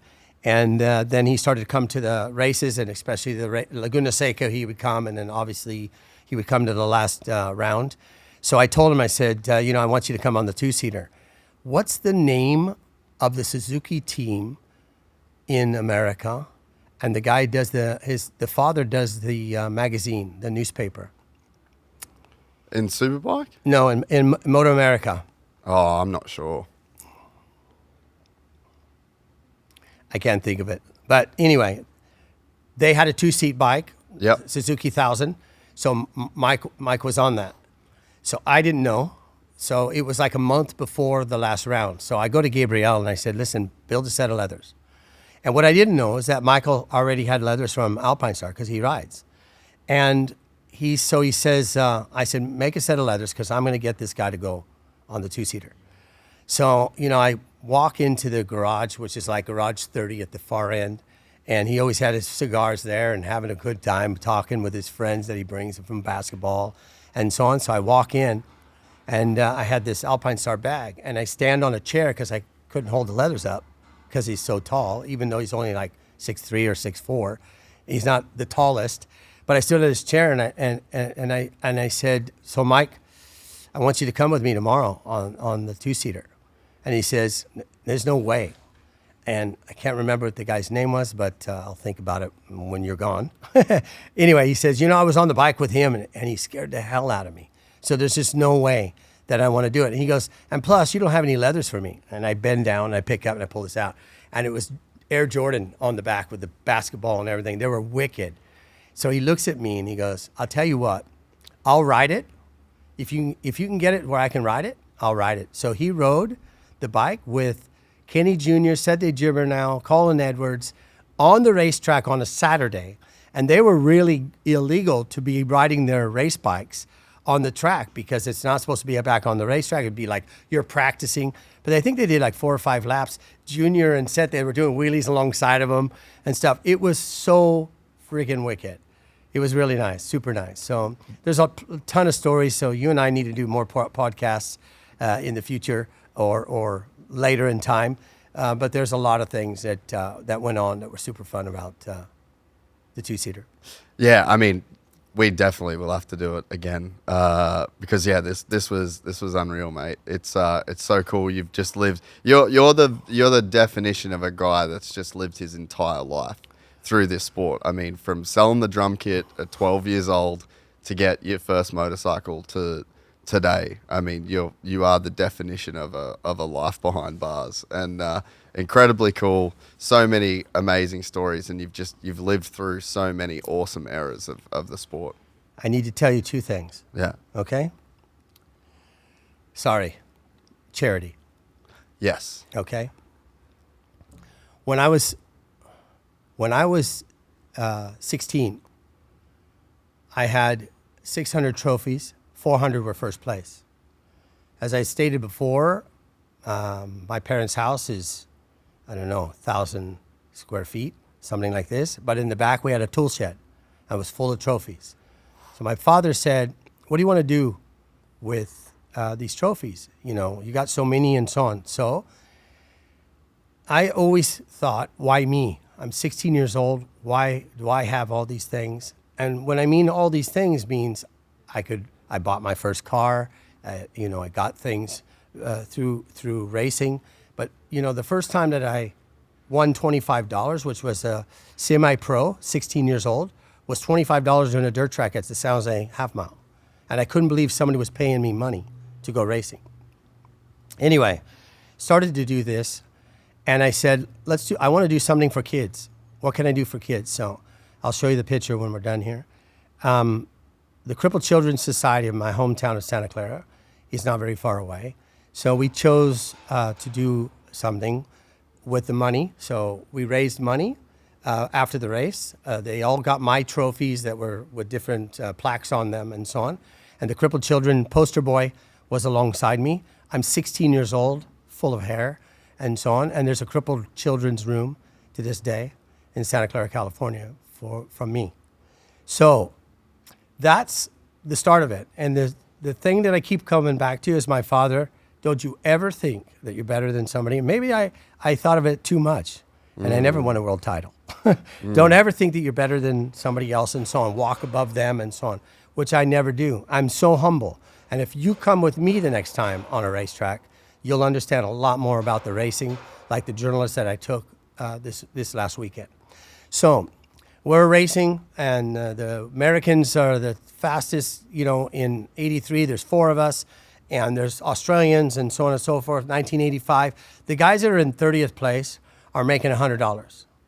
And, you know, we're getting paid, the top 8 factory guys are all factory. We're all getting paid to be there. Plus we're getting sponsorship, doing races and so on and so forth.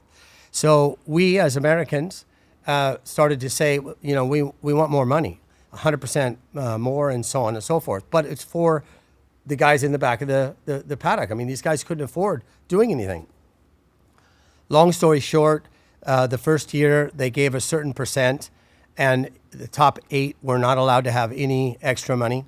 Fair enough. And the second year, it went up again, and obviously it was getting better for the guys at the back. And I decided to I made $100,000 that year from the finishes of mine, and I gave the 25%, which was $25,000, to Princess Anne. Why Princess Anne? The people that are co-founders with me with Two Wheels for Life and Riders for Health are the charities that I started that are in Africa. Africa and here in the paddock with Dorna. She was the president of Save the Children. And I said, I want to give this money to somebody for kids. Find me somebody that we can do that. Princess Anne. So I gave her the $25,000. Then the next year we raised, I think, $150,000. Gave it to her. So she kept asking me, please, can you go to Africa to see where this money is being spent? And I said, I'm not going to Africa unless I have time. And, you know, this was when I talked to you about Cagiva, 88. I went to Somalia.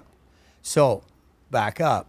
When this happened about the Ferrari and all that kind of stuff, it was because I was outside the box doing something that was for the world. And why was I doing that? Remember We Are the World? You remember me? I was just told you I played the drums. I could not believe that a drum and guitars and singing could raise so much money and do things. What could I do with a motorcycle?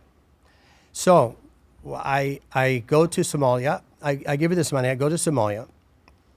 No place to ride motorcycles at all.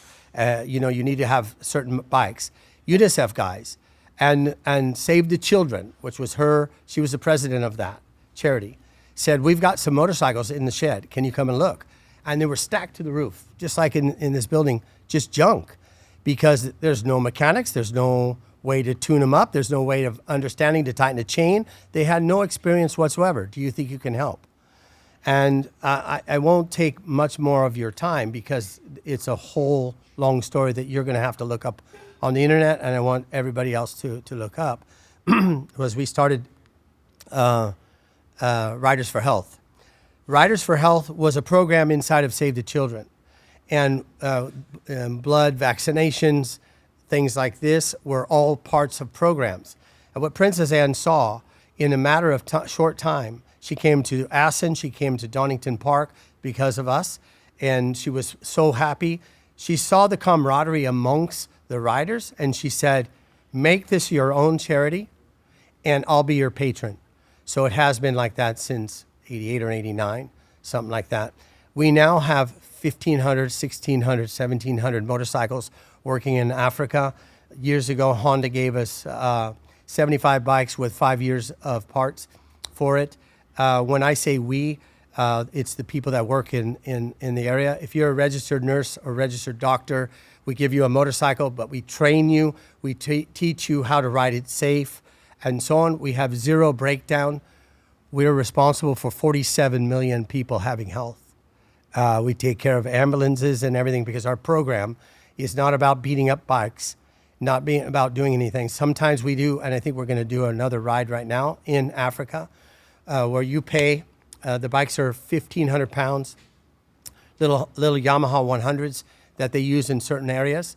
And we're going to do another ride. And what happens is we end up going on these rides, and the people go, I want to leave my bike in this village. This village has no spare parts or anything to do with that. You have to have everything lined up. So it doesn't. So we did all that. We've done things with the Gates Foundation. Elton John has a program, and we got him all started with 120 bikes in Lesotho, which is a mountainous country in South Africa. It was about AIDS for him. We've done all that. And I'm surprised that you haven't heard any of that, but also seeing a lot of the things that you need to be brought in on, because there's a lot that you can learn, and part of what your show's about is something that's super expandable, and it's something that I'm very, very proud of. Yeah, well, man, congratulations on all of that. And yeah, you have so much passion for the sport. And like I said, you've just been in it for so many years. And I think that you're a great example. I hope that when I'm your age, I'm still as passionate and still as involved in the sport. And I hope that the things that I can do can touch as many people. But this was awesome, mate. Is the sound on your podcast? I met a Gypsy. Yeah. Is that what it says? Yeah. Okay. Yeah. So I get that stuck in my head. I'll look at you with that thing. I can't. I promise you. I'm at a Gypsy. That's so good. And you are an epitome of terms of your voice, your calmness, your vision of how you talk, and it's exactly what Adolf Silva. You know, Adolf is my son-in-law. Oh, I didn't know that. That's a whole nother story. Oh, wow. My daughter and them are married. No fucking way. All right. Well, then that just clicks, right? Which was just, the accident happened less than a year. Yeah. They got married December 7th, and his accident was in October of this past year. Yeah, yeah. Wow. Man, that's crazy. So that makes sense. It's a crazy family, super nice. Yeah. My daughter Taylor worked in Formula One. Last year, 15 races, and this year she started it, but she's doing something else now. Things that we didn't talk about, my kids speak 5 languages because they were born here in Spain. There's so many we'll have to do things. it. No, for sure. But, I'm just priming you. And then when, the accident happened with Adolf, he's such a cool guy. Oh, man. And this is why it was so wicked for you to see him. We can't believe how he's done the high rock and everything. But it's what those guys do on bicycles and on motorcycles. It's what we do at speed. We're not crazy. We're just athletic, and we love it. Yeah. Well, mate, thank you so much, and until the next time. Thank you, sir. Randy Mamola. Really nice. Cheers, guys. If you enjoyed this content, please like and subscribe. And to listen to the full 3-hour podcast, search Gypsy Tales in your favorite podcast platform or click the link in the description below. Gypsy Gang.